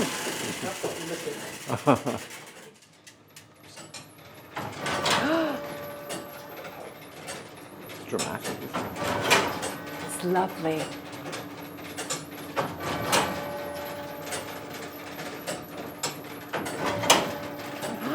Already. Wonderful. Oh, look at these. We've got some little weights coming up now. It's right on time.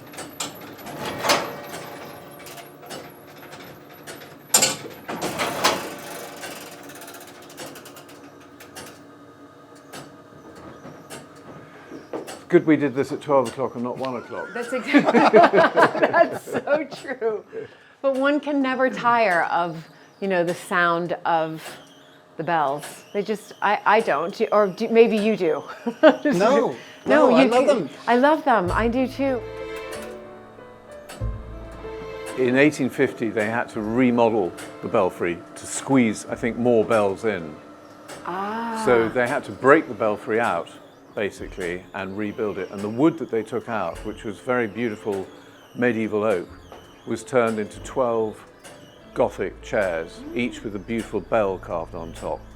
Now the Minster's got, I think, 2. Have you That's got right. 2 of them here? That's But right. we have one at Dean's Court, which was in the library. Oh yes, that yes. one in the corner. Of course. Yeah, and Wonderful. we got that because it was given when these used to be housed in the grammar school, and when the grammar school closed in the 1980s, they had to get rid of the chairs. So they were distributed amongst the 12 governors.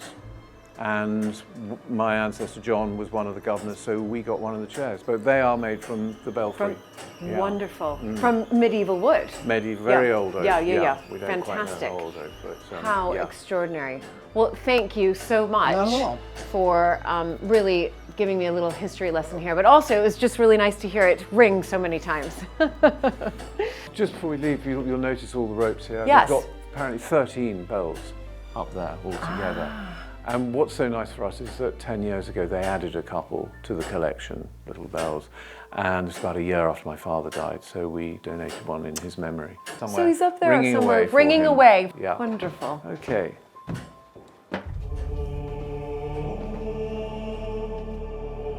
Back down the spiral staircase, there's more to discover. Right, so there's one other thing to show you, and this is actually one of the most special things in the Minster. So we're going to go and have a look now. Very excited. Through the vestry, and there's Wonderful. Judith, who's Hello. going to take us up. Fantastic. Brilliant. Okay, I just spotted chained library. I have no idea what that is. I've never heard of a chained library. No, I don't think we have it in America. You know, we're only a few hundred years old. We certainly don't, I don't think I have a chained library. I bet your mind is buzzing with It certainly is. ideas. I'm thinking, what on earth?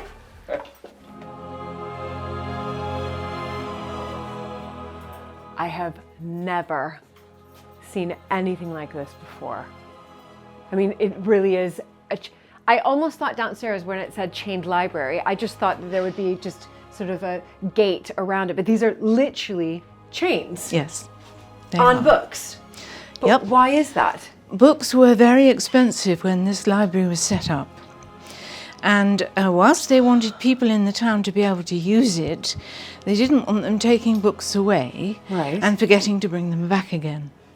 So it was a fashion at the time to actually have rooms with books chained. And what period are we talking about here? The first books arrived in 1686. Okay. And it was formally chained 7 years later. And it was chained because they found that books were disappearing. Yes.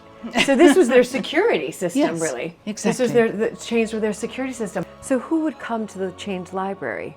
Just people from the church, or? It was set up for the people of the town. Yes. You had to be a shopkeeper, or what they rather snootily called the better class of person to be allowed in.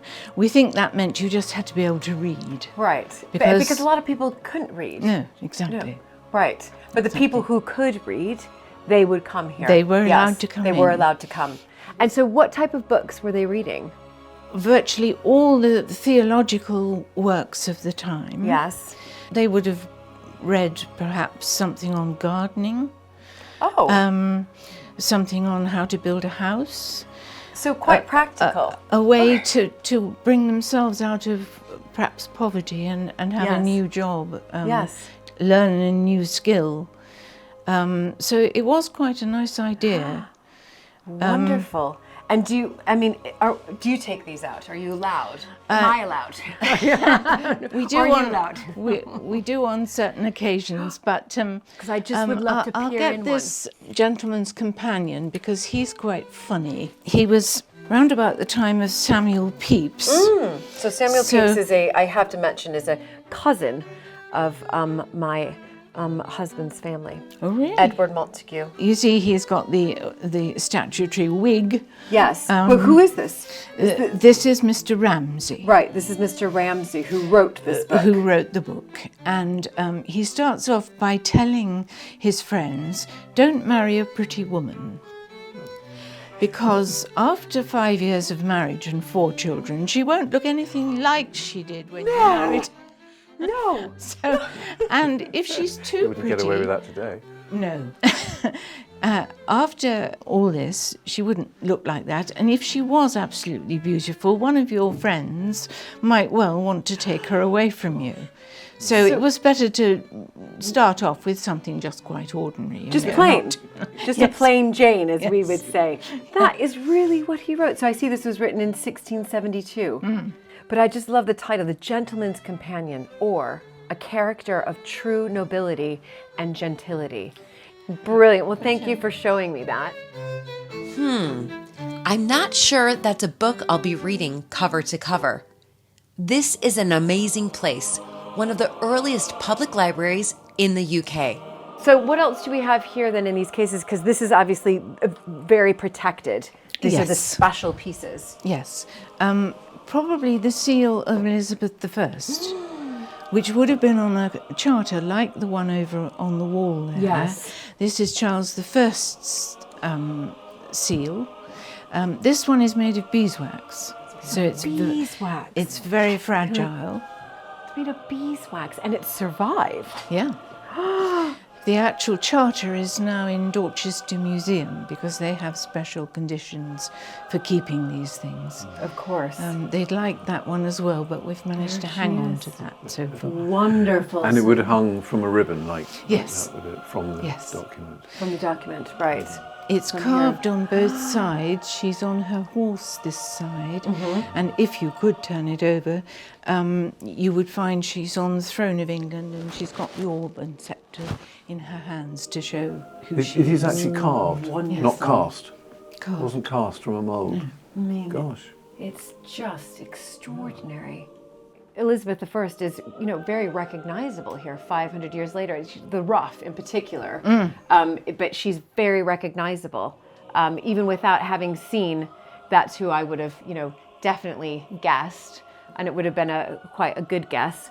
Elizabeth I, it's just extraordinary, especially made from beeswax, that it has actually survived. Because we don't have, this history to me as the American is just so extraordinary and unbelievable. That here I'm looking at something, almost 500 years old. My country is not even 300 years old. That this has still been preserved, really, in such the wonderful state that it is. So thank you. This has been an absolutely glorious visit. Although I have a feeling I've only skimmed the surface of the rich history here.